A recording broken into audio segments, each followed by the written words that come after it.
tous les formateurs, ou les peu de formateurs qu'il y avait, étaient tous des gros faux culs. En mode, moi je suis passionné par aider les gens à réussir. Non, non, t'es passionné par vendre des formations à un cas et vivre la belle vie. Je pense que si le Web 3 échoue, on part en mode communisme. Communisme d'arriver par IA, il n'y a pas de sarcasme ou d'ironie dans ce que je dis là. Et que le Web 3 est quand même une des solutions pour éviter ça. Le problème du Web 3, c'est que t'as deux types de personnes qui travaillent là-dedans. Je parle de ceux qui travaillent, pas des traders, spéculateurs, etc. T'as d'un côté des mecs qui ont un QI à 5 chiffres, qui font un truc auquel personne ne comprend rien. Et après, de l'autre côté, les gens plus débrouillards qui vont vraiment naviguer dans le Web 3 vont être des enculés. Pour créer tout ça, pour créer Tugan-Barra, pour créer ton histoire, tous les infoproduits que tu as créés et la génération que tu as un peu impacté quand même, comment tu as fait? J'ai fait plein de mini-mois qui sont allés souiller toute la France.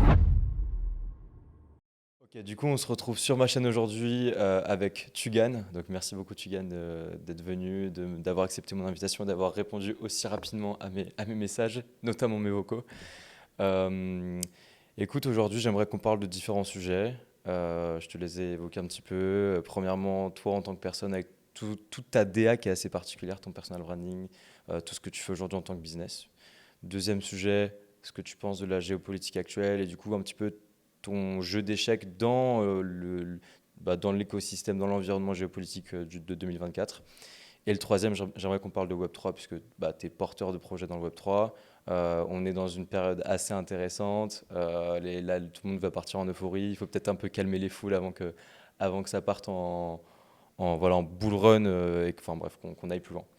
Donc déjà, encore une fois, merci. Merci pour l'invitation. Avec plaisir. On peut attaquer. Allez, let's go.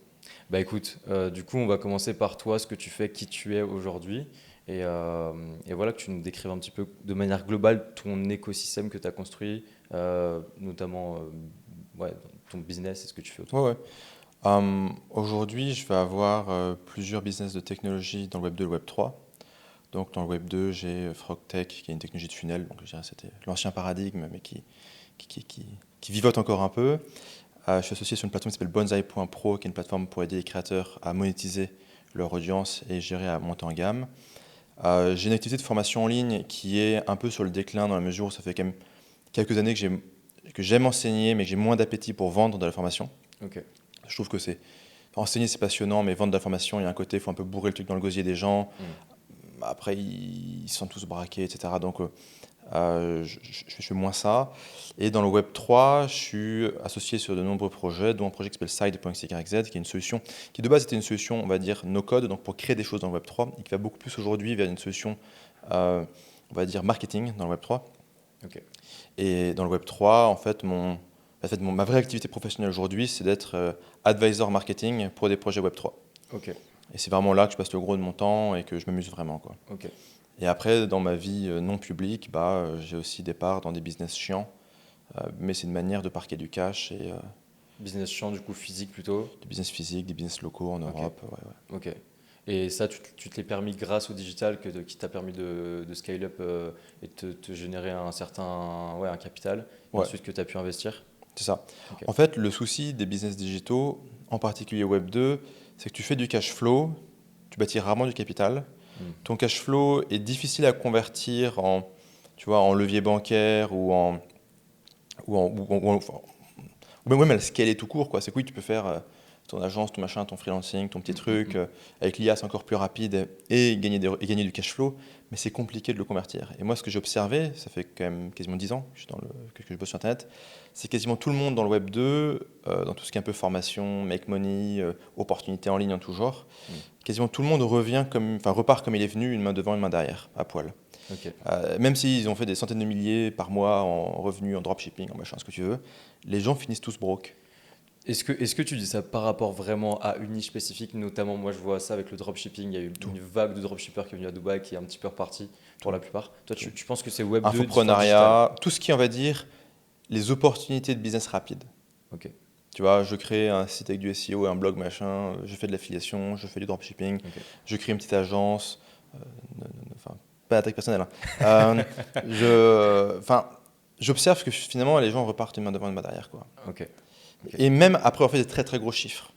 Donc pour toi, en fait, c'est même pas une question de cash flow, c'est vraiment pour toi la faille, c'est la valo qui n'est pas là avec les business digitaux. C'est que c'est des business qui sont faits, en général, il n'y a aucune barrière à l'entrée.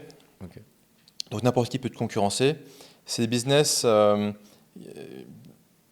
vois, où qui en général, pour atteindre un certain volume, implique de dépenser beaucoup. Parce qu'en fait, tu es solo et déter, tu fais ton million par an. Tu as un assistant, quelqu'un pour le support client, un truc comme ça, peut-être une personne pour t'aider sur le media buying, c'est pas ton truc. Ou sur un des sujets sur lesquels tu n'es pas très bon, tu prends peut-être un prestat, un truc comme ça. Mais finalement, la boîte, c'est toi, quoi, grosso modo. En fait, la boîte, c'est 1,5, 1,8 personnes. Et là, tu es déter comme un taré, tu peux prendre ton million par an. Et c'est génial. Après, en fonction de là où tu vis, ce qui te reste à la fin de l'année, bon, dépend. Il y a avantages et inconvénients de chaque pays. Mais finalement, dans ces opportunités-là, si tu veux vraiment faire du 10 millions par an, par exemple, et ben en fait, ta structure de coûts explose complètement. C'est aussi des industries où c'est compliqué de trouver des bons talents. Parce que les gens vraiment bons, ils vont bosser pour Google, Goldman Sachs et les belles startups. Et c'est plus compliqué de dénicher des bons talents. Surtout que les bons talents dans cette industrie préfèrent créer des trucs, créer leur business, plutôt que bosser pour un autre mec. Et donc, en fait, tu as des talents qui sont de qualité intermédiaire, pour rester poli et bienveillant. Donc, finalement, le différentiel entre l'input et l'output se casse complètement la gueule par rapport à toi qui fais tout seul. Et donc, au final, en fait, seul, tu faisais 1 M. Maintenant, tu as une équipe, tu fais 10 M, mais à la fin de l'année, tu as sorti 200. Ouais, niveau marge, tu vas Ouais. manger, quoi. Et tu te fais complètement défoncer. Surtout que les coûts d'acquisition, souvent, c'est racine carrée de X. Donc, au début, quand tu mets 100 balles, tu gagnes 700. Par contre, quand tu mets 1000, tu gagnes 1002. Et quand tu mets 10 000, tu gagnes 10 050, quoi. Tu vois. Alors oui, tu as récupéré du lead que tu peux monétiser sur la durée. Mais en fait, c'est une courbe comme ça, quoi. Ça monte et après, très rapidement, tu as un plateau sur les coûts d'acquisition. Et donc, c'est super pour démarrer. Je dénigre pas du tout ces métiers-là, c'est super. Ça fluidifie le capitalisme, on va dire. Mais il faut savoir en sortir. Ouais, ça fluidifie, ça permet un peu de créer cet ascenseur social méritocratique où tu vas exactement, en fait, tu es tout seul, tu es solo, tu veux te tuer et faire 1 million à l'année, tu fais 1 million à l'année. Il y a plein d'opportunités pour le faire. Ouais. Il y en a même trop, je pense, ce qui noie beaucoup de monde. Est-ce que ça les noie de manière positive potentiellement parce qu'au final, c'est pas fait pour tout le monde. Mais il y a tellement d'opportunités qu'aujourd'hui, on le voit, les mecs sur Twitter, sur YouTube, ils sont là à passer d'un business à l'autre, d'un mois à l'autre, et au final, ils font rien sur l'année, quoi.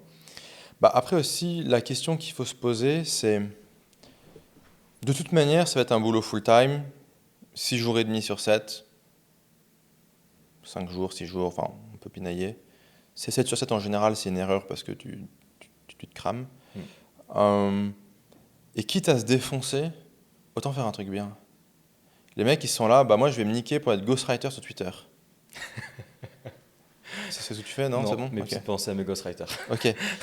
Et je me dis, mais mec, donc en fait, t'as aucun avantage comparatif. Tu peux être remplacé par une IA en 2 secondes. L'IA aujourd'hui, c'est pas encore ça, mais plus ou moins. On se doute bien que tôt ou tard, tu vas être remplacé. On va y arriver. T'as aucun élément de branding propre à toi. Et en général, surtout ce que font ces abrutis, c'est qu'ils peuvent être bons à l'échelle individuelle et ils vont se dire, tiens, je vais faire une agence. C'est au lieu d'être un freelancer qui fait bien son travail, je vais faire une agence, comme ça je peux recruter des mecs que je peux gérer et former, avoir plus de clients, blablabla. Et là, du coup, ils recrutent des mecs qui sont encore plus nuls qu'eux, les clients sont dégoûtés, les clients se cassent au bout d'un mois, et tout le truc périclite très rapidement.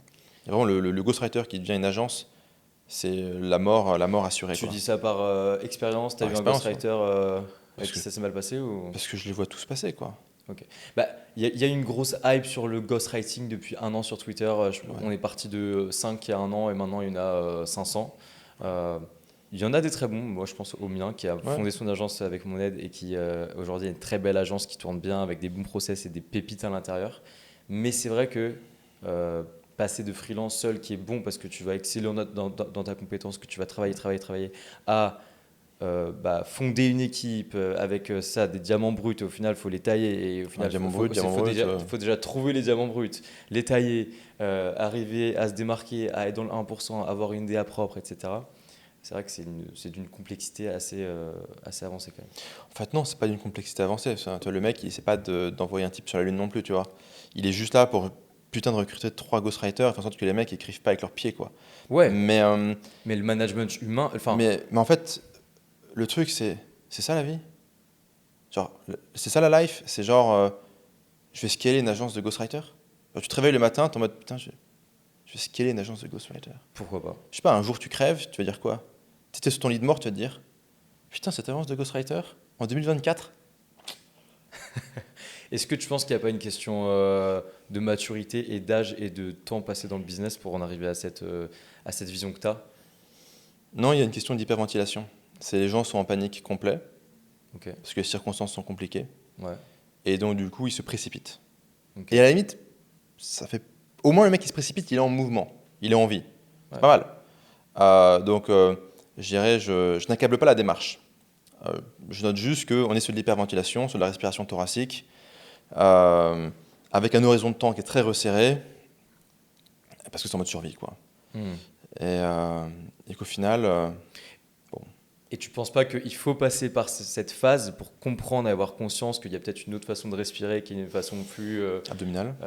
et c'est ça, prendre le temps et en fait avoir fait des erreurs, même pas des erreurs, avoir fait des premiers business peut-être sous format hyperventilation, j'ai besoin de cash, vite, vite, vite, je dois monter une agence, hop, hop, hop. Et au final pour se dire, en fait, je peux prendre du recul, je peux faire d'autres choses, je peux faire des choses par réelle passion, par intérêt, par plaisir.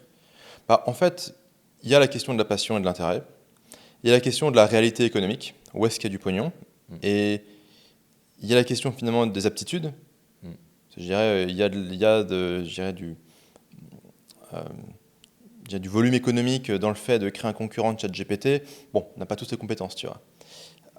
Donc il y a passion, intérêt, il y a le capitalisme, l'économie de marché, qu'est-ce qu'il y a vraiment comme volume. Il y a les compétences. Et en fait, je pense que tu vois, le problème des gens, c'est qu'ils veulent devenir riches en 48 heures, Mm. alors qu'en fait, c'est relativement simple de devenir riche en 48 mois. Ok.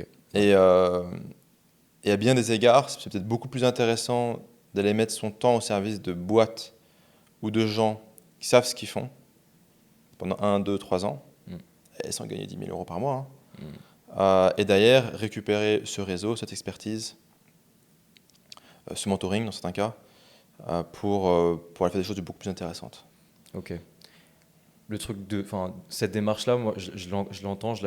je la comprends. Mais moi, à mon âge, j'ai 24 ans, et Mhm. j'ai peur, tu vois, que si je me lançais dans cette démarche-là, à me dire, je vais aller bosser pour des gens, certes intéressants, mais dans un format qui est plus contraignant, bah, qui est le salariat, concrètement.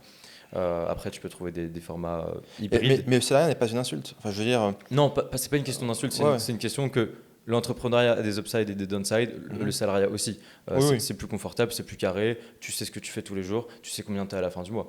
En l'entrepreneuriat, Ouais. c'est du freestyle. Bon, tu apprends à le cadrer avec le temps. Mais moi, j'aurais peur, tu vois, si je tombais dans le salariat, de rester dans ma zone de confort et d'avoir cette petite fiche de paye en perfusion, tu vois, qui me disent, bah, en fait, t'es bien, tranquille, t'as le temps et... Ouais. Bah, ouais, là-dessus, je pense que j'étais un peu comme toi avant. Ok. Peut-être que j'ai 32 ans, donc j'ai quasiment 10 ans de plus que toi. Ce qui veut pas dire que je suis plus sage ou que j'ai Non, mieux mais compris la vie, hein. C'est juste que peut-être les priorités, elles évoluent. bon, t'as plus d'expérience Et, cumulée hein, dans et le jeu aussi, vidéo peut-être qu'à la aussi, vie. et peut-être aussi entre guillemets, je suis peut-être aussi plus confortable que la plupart des gens qui nous écoutent en mode, bah, moi, je peux choisir de faire ce qui m'intéresse, quoi. Ouais. Et donc, il y a aussi un biais là-dedans. Mais c'est vrai qu'en observant cette industrie où finalement tout le monde est là un peu à huis clos dans la même salle, agglutinés les uns aux autres en respiration thoracique, à se copier, faire tous la même chose, je me dis, les mecs, faites autre chose, quoi. Hmm. On n'a pas tous besoin d'être ghostwriter sur Twitter, quoi. Ok. Avant, je prends le Web 3, ça sera un peu notre sujet plus tard, mais putain, le Web 3, il y a une carence de marketeurs. Hmm. Il y a une carence complète de marketeurs. Il y a une carence et il y a un besoin monstrueux. Il y a un besoin Il y a monstrueux. du capital Il y a qui des budgets circule. illimités. Il y a Ouais. des budgets illimités. Il y a des modes de rémunération complètement baisés. Où on peut te filer 100 000, 200 000 balles en token. Ok, c'est vesté sur 6 mois. Token, il peut faire x 1000. Ouais. Bon. Mais le problème, c'est ça, je pense, dans l'esprit de beaucoup de mecs, c'est qu'ils se disent, mais en fait, oui, on me donne un pourcentage, mais d'un truc, c'est un peu du gamble, etc. Et ils voient pas le cash arriver tout de suite. Et eux, Ils ont des ouais. en quelque sorte, tu viens de mettre un point intéressant, c'est que tu es biaisé, je commence à l'être, par le fait que quand tu as accès à un certain niveau de finance, bah, effectivement, tu peux penser à autre chose que l'argent, en fait. Et je pense que les mecs qui débutent... Attends, je veux dire, tu prends un salaire correct, ok. Tu prends un salaire correct ou tu prends un revenu, je dirais fixe correct, fixe plus variable, si c'est du Web3 par exemple ou une boîte. Tu sais de bosser en remote dans un pays où tu n'es pas persécuté fiscalement et où tu as finalement, avec un salaire modeste, une qualité de vie élevée. Je dirais tu vis quand même ta good life et tu es entouré de gens intéressants. L'autre point aussi qui est très important et qui n'est pas du tout valorisé, c'est moi j'ai un bon pote qui a vendu sa boîte pour un truc à 9 chiffres et qui allait se foutre à San Francisco. Ouh là là. Et je me suis dit, mais qu'est-ce que tu vas foutre à San Francisco, quoi? Par terre, C'est une ville en déclin. Ouais. t'as des macabées, t'as des mecs qui sont là, c'est des drogués partout, t'as des excréments humains, mais partout plein la rue, c'est violent, t'as des problèmes. Et le mec m'a dit, oui, oui, je vois bien tout ça.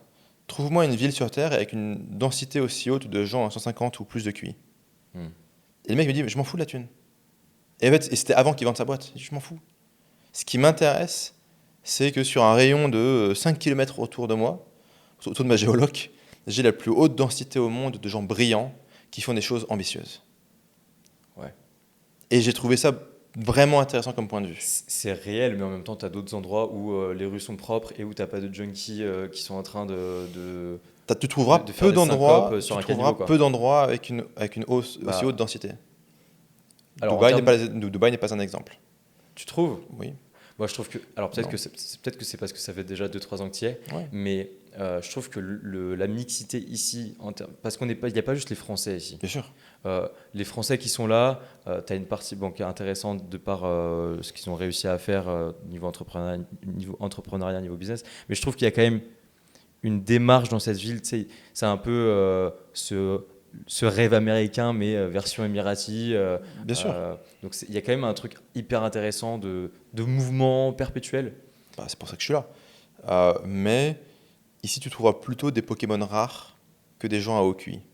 Donc, tu trouveras des gens qui rentrent dans aucune case. Ok. Et c'est passionnant. Et effectivement, tu as une très haute densité de Pokémon rares. T'es un Pokémon rare? Je me qualifierais pas comme Pokémon rare, c'est trop, enfin, ça va un peu trop autofellation, si tu veux. Euh, mais Quelle est ta vision sur les Pokémon rares?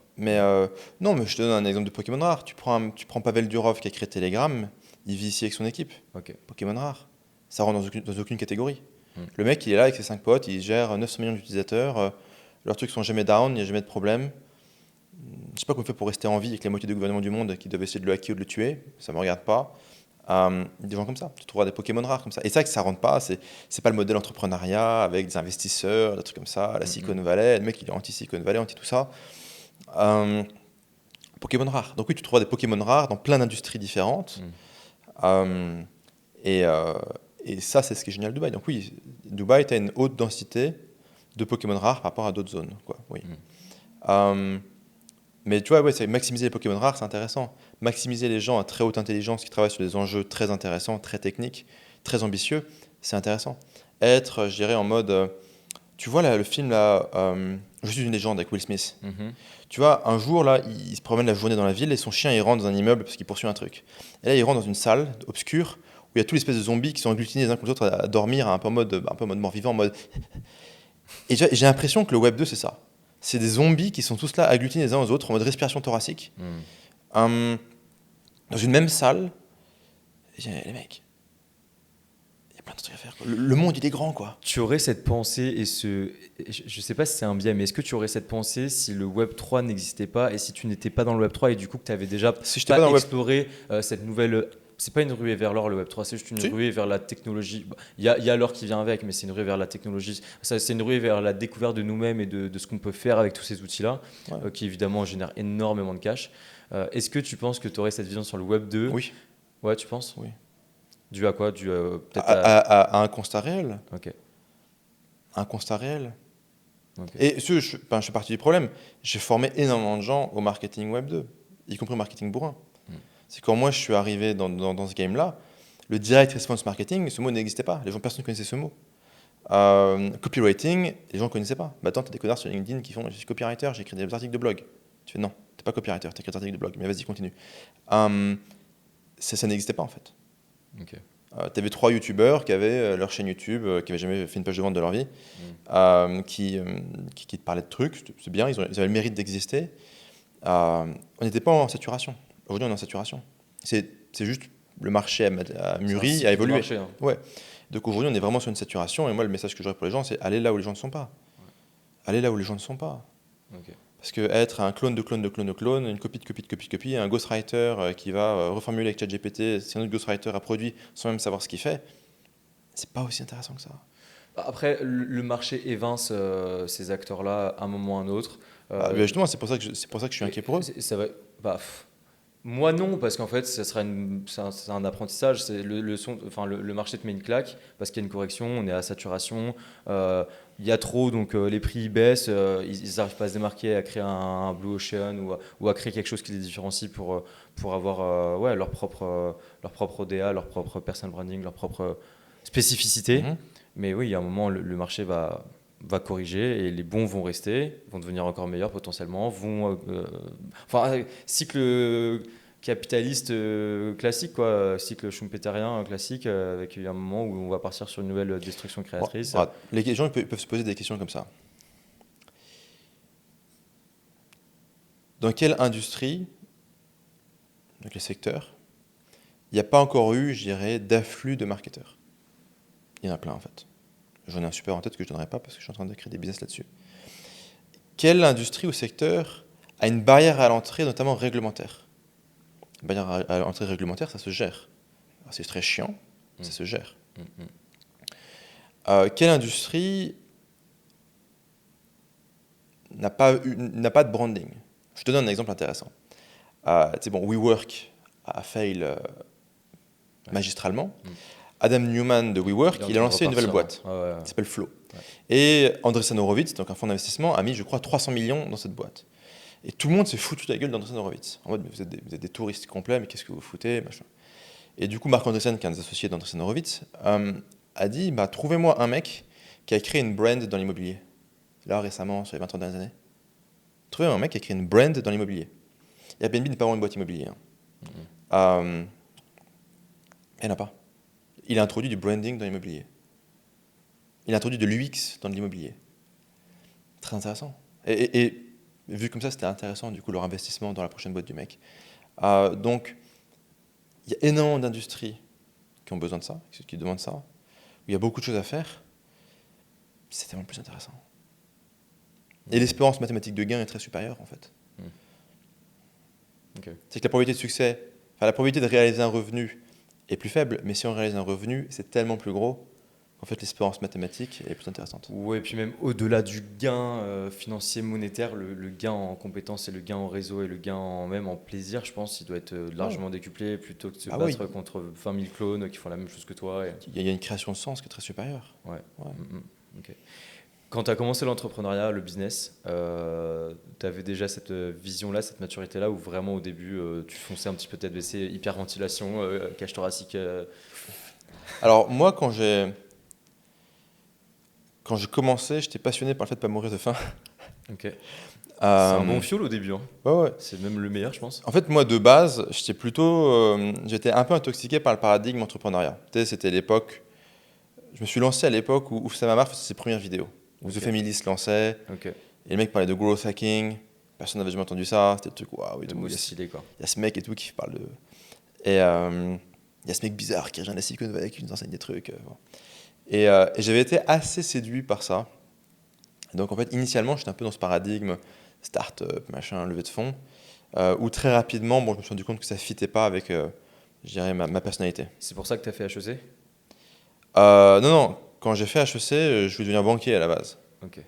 Mais j'étais jeune, quoi. J'étais en mode, je sais pas quoi faire. Voie classique, il y a de l'argent là-bas. Il y avait ça.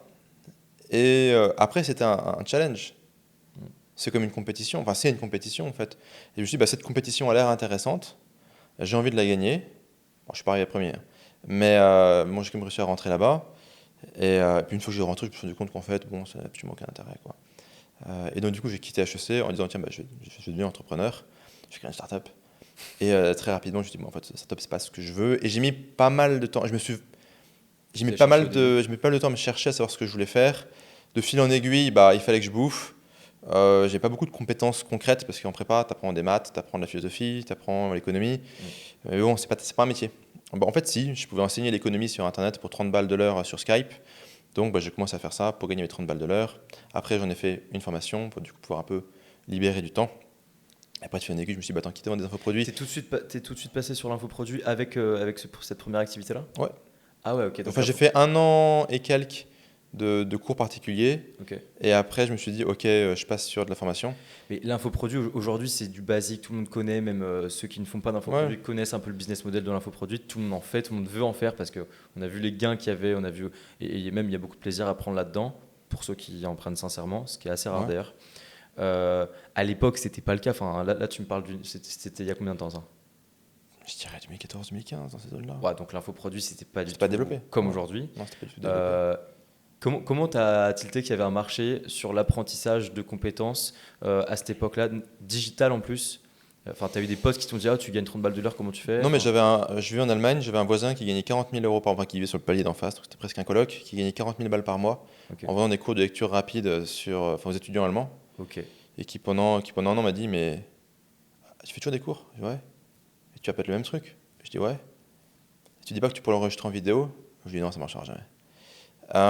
Puis un jour, je me suis dit, bon, je vais l'enregistrer en vidéo, puis ça s'est très bien vendu, quoi. Et, euh, et, euh, et du coup, ouais, bah, je lance une formation d'économie. La première fois, je gagne plus de 10 000 euros par mois.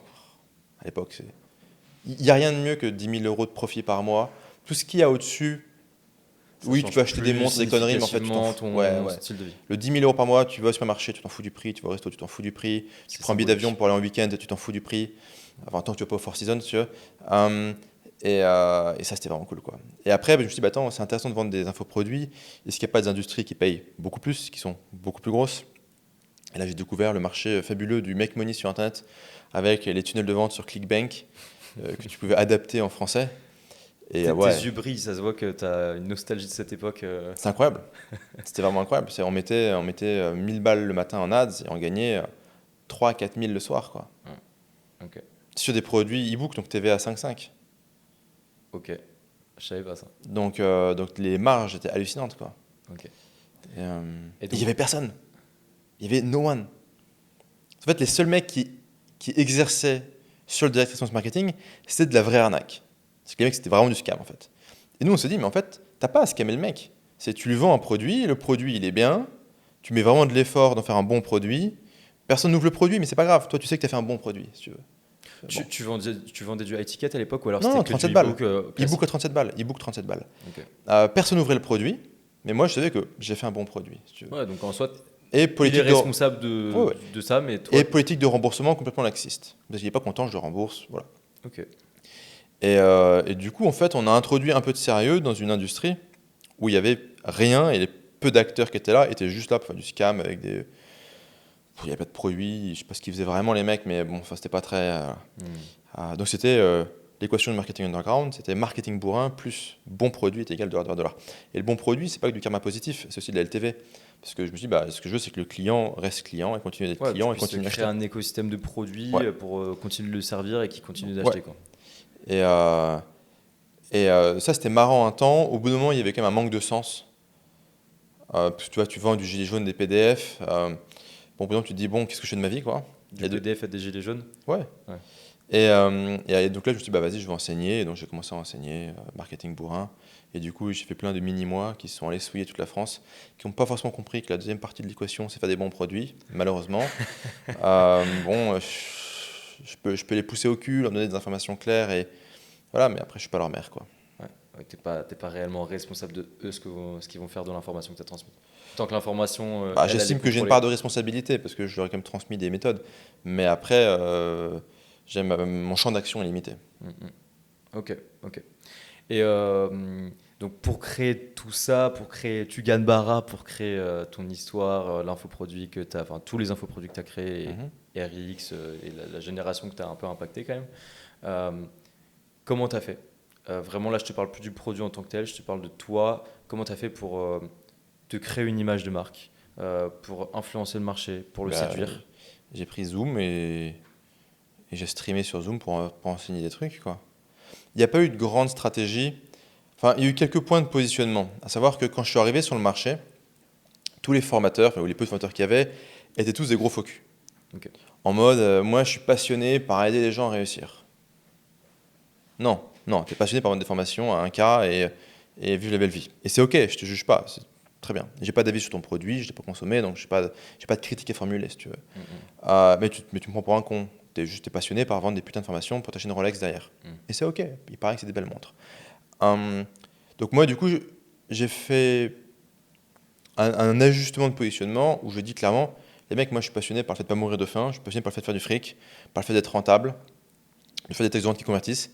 Et donc j'ai eu un positionnement très capitaliste, très direct, qui a pu être reçu par certains comme de la provocation, qui peut être reçu par d'autres comme un aveu de culpabilité d'être quelqu'un de malhonnête. Parce que si tu dis que tu veux gagner de l'argent, c'est que forcément tu es malhonnête. Pour certains, encore une fois, c'est leur liberté d'opinion.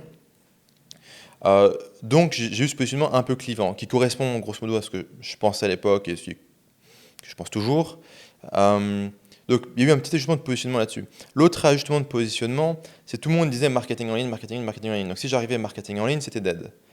En économie, il y a ce concept qui s'appelle la concurrence monopolistique. C'est quand tu vends le même produit que tout le monde, il faut arriver à le différencier du meilleur d'une autre. Louboutin, c'est la même chaussure que tout le monde. Tu mets une semelle rouge. Sur la basket, tu mets des petits clous. Et grosso modo, c'est la même godasse. Elle est juste 5 fois plus chère parce qu'il y a ce petit élément de différenciation. Donc fondamentalement, j'enseignais aux gens comment faire des tunnels de vente. Il y avait d'autres gens qui enseignaient ça. Ils l'enseignaient mal, probablement, je ne sais pas, parce qu'ils n'ont jamais fait un tunnel de vente de leur vie. Mais bon, ils essayaient quoi. Et du coup, je suis mieux une critique là. Mais tu vois, tu arrives sur la place de marché en mode je vous apprends à faire un tunnel de vente, bah tout le monde s'en fout quoi. Tu dis je vous apprends le marketing underground, ah là c'est stimulant, là c'est différent. Donc en fait, en brandant le concept qui est finalement assez proche, différemment, eh bien tu peux susciter de l'intérêt et éviter l'effet du oh putain encore un. Tu vois un truc, tu dis ah putain encore un. Copycat, ok. Ouais. Donc en fait, au lieu de parler de fonctionnalité, tu as parlé de bénéfices. Donc tu n'as pas dit ça sera tel mécanisme unique. Tu as plus parlé d'un environnement et tu as créé presque un. Ouais, t'as créé une image mentale qui était plus sexy que... J'ai créé ma catégorie. Je me suis positionné en rupture par rapport aux acteurs du marché. Okay. Et j'ai brandé mes produits différemment. De la même manière que quand Apple te vend un écran HD, ils appellent ça un écran Retina. Ouais, enfin, c'est un écran HD. Okay.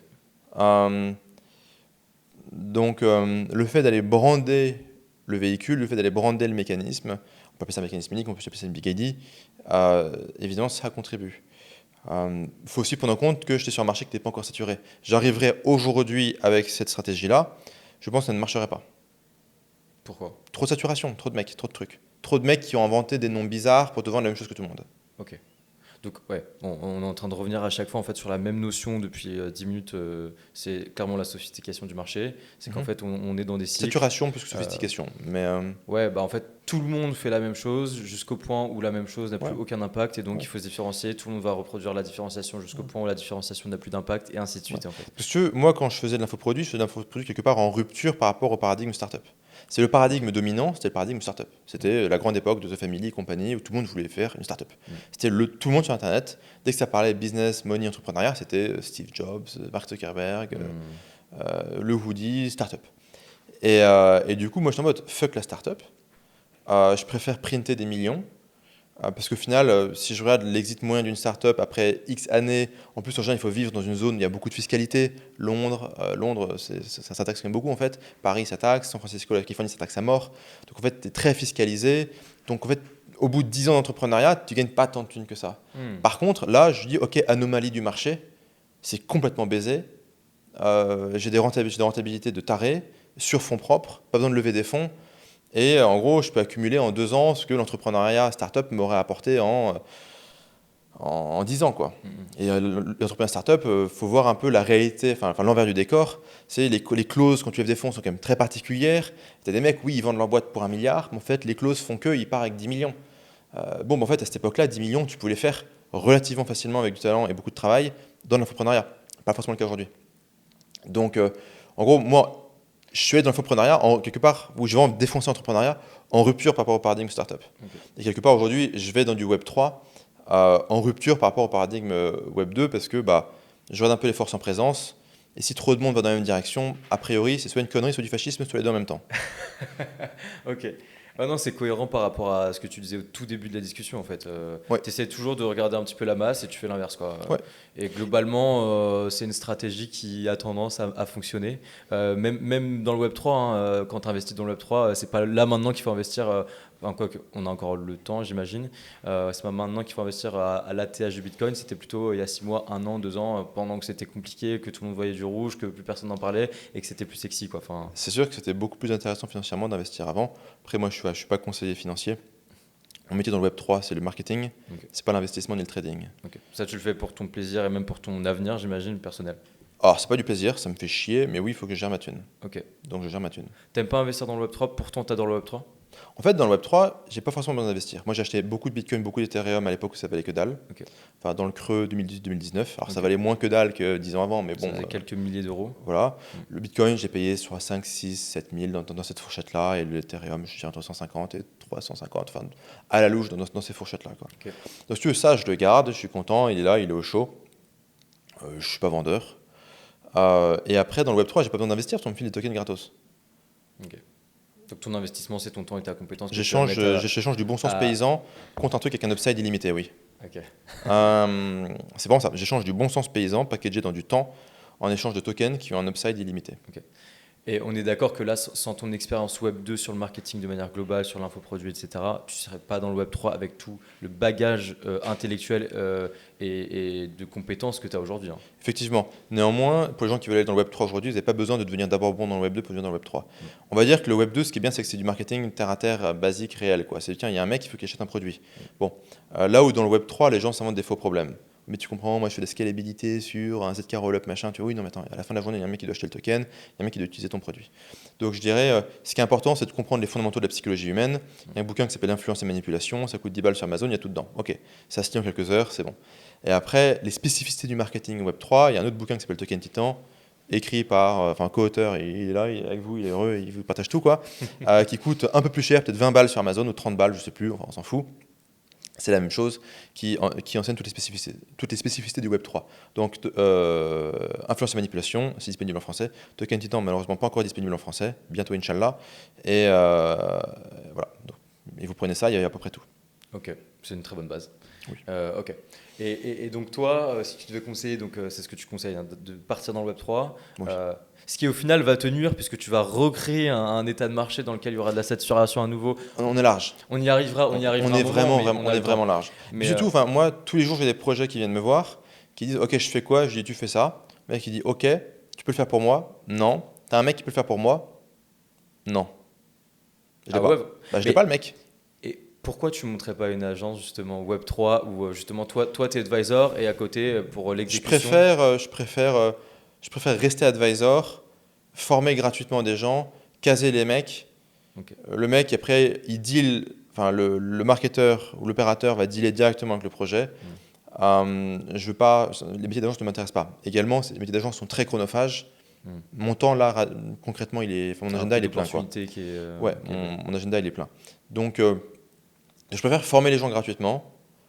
Autour de Token Titan, on a aussi un cycle de formation qui est aussi en anglais. Bon, c'est avec mon anglais à moi, hein, donc c'est un peu la truelle. Où bah, on enseigne tout ça gratos, quoi, avec mon co-auteur. Et donc l'enseignement, il est gratos. L'advisoring, il coûte très cher au projet.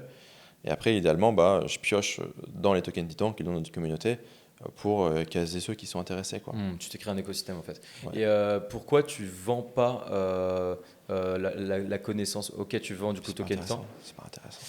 Mais Parce qu'en fait- c'est intéressant pour que ton client voit la valeur tu vois, du produit. Alors- Parce qu'en fait, le biais psychologique, c'est que quand c'est gratuit, ça n'a pas de valeur. Très bien. Si Et le mec est trop con pour comprendre, c'est OK. Donc en fait, c'est une élimination naturelle. C'est l'élimination à la base. Ok. Si le mec il a besoin de payer 1000 balles pour une formation pour se rassurer et se dire que c'est bien, voilà. Après, on va aussi dire que la vente de formation, c'est aussi des codes qui fit très mal avec le Web3. Ok. C'est vrai Donc, qu'il y a pas eu de vis-à-vis projet, vis-à-vis de beaucoup d'agents du secteur, ça serait aussi mal perçu. Donc, il y a un élément de perception. On va dire, j'ai pas besoin de cette thune. Il y a des éléments de perception qui seraient dégradés. J'ai envie de pouvoir vendre, je travaille en anglais pour pouvoir travailler avec une audience internationale. Et nous, parmi nos meilleurs élèves, on a des mecs qui sont au Nigeria, en Turquie, des trucs comme ça. Ok. Donc en fait, une formation, même à 200-300 balles, pour un mec au Nigeria, c'est impayable. Et donc en fait, en mettant une barrière tarifaire, comme je suis sur un marché mondial, bah, je me coupe de quasiment tout le monde, quoi. Parce que Ok. en fait, si je mets un prix de 10 balles, ça vaut rien pour l'occidental. Donc en fait, 0 ou 10 balles, c'est quasiment pareil. C'est pas pareil, mais c'est quasiment pareil.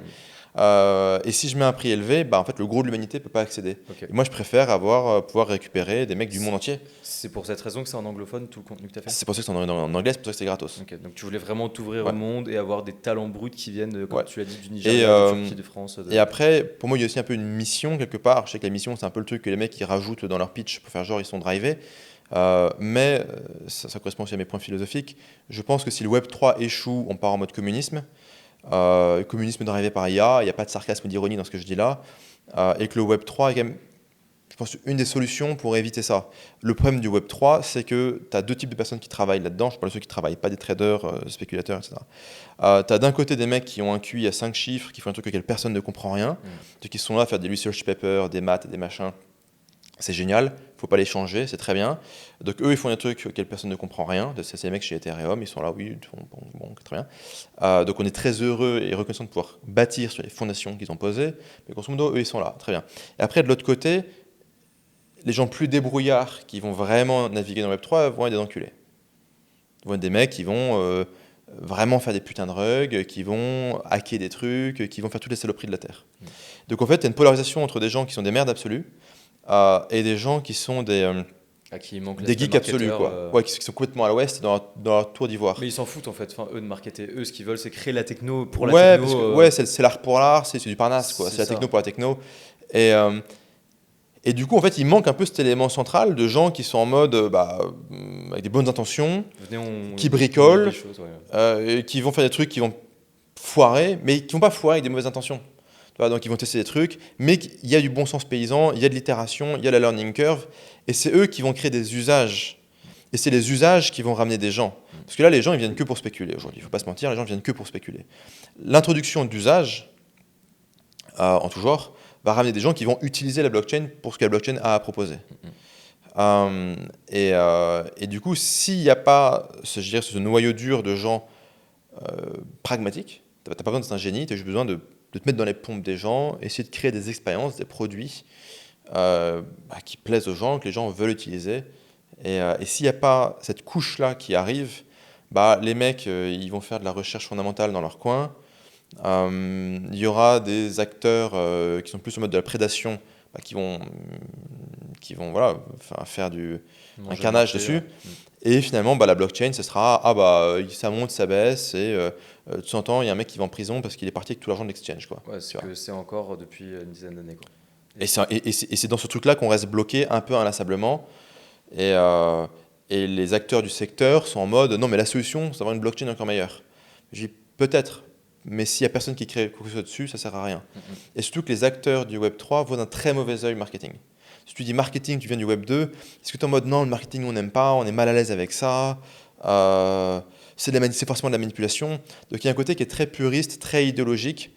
Et finalement, les rares qui se mettent un peu dans les pompes des gens, c'est des boîtes comme Solana. Solana, ils se mettent complètement dans les pompes des gens. Ils font OK, il faut que l'UX soit génial, il faut que le branding soit bon, il faut créer des produits physiques. Ils ont créé un phone, ils ont créé des Solana Store où les gens peuvent acheter des produits physiques, se déplacer physiquement dans le truc, toucher quelque chose, c'est en gros marketing sensoriel, tu vois. Du Web 3 lié au Web 2, quoi. En fait. Ouais, lié à la réalité. Ouais. Juste lié à la Lié au réalité. monde. Lié à la réalité, au monde et aux besoins des gens. Ouais. Et à part des cas isolés comme Solana, les autres sont tous complètement à l'ouest. Et ils ont un budget limité, ils vont sur Twitter Ads et ils font ma blockchain elle est trop bien, elle est scalable, budget 10 millions. Et ça marche encore. non, ça marche pas. Ça marche encore le projet Pump. Le projet est Pump parce au-delà de ça, qu'il y a les cycles financiers. Et voilà. Mais tu vois, quand le fondateur de Solana parle, il va faire, je sais pas, 5000 vues. Ouais. Encore, je suis gentil. Quand un connard qui dit 5 tokens qui peut faire x1000 sur Solana demain, il fait 200 000 vues. Bon, il y a quand même un mec qui est plus intéressant que l'autre en théorie. Bon, le marché semble pas forcément valoriser ça. D'où l'anomalie de marché. D'où le fait d'être un builder dans le Web 3. Ok. Et du coup, on va transiter directement vers tes projets à toi dans le Web 3. Donc ceux sur lesquels tu t'apportes du conseil. On a raté la géopolitique dans ce cas-là. On a raté la géopolitique, mais on va en peut le foutre après. C'est très lié au Web 3 en plus, la géopolitique les CryptoPunks initialement par l'environnement géopolitique ont créé la crypto en fait. Tu me donneras ton avis là-dessus, donc on pourra transiter dessus. Donc toi, tes projets aujourd'hui, là, tu es advisor dans pas mal de projets, mais tu as aussi tes propres projets à toi. Moi, je suis le projet sur lequel je suis public, c'est Side. donc qui est de base une solution pour créer des choses dans Web3 sans avoir besoin d'un développeur. Et là, on se rend compte que ce qui est de plus en plus nécessaire en travaillant avec des projets, c'est qu'ils ont besoin de solutions marketing. Que je ne vais pas forcément dévoiler ici, parce qu'elles sortent bientôt.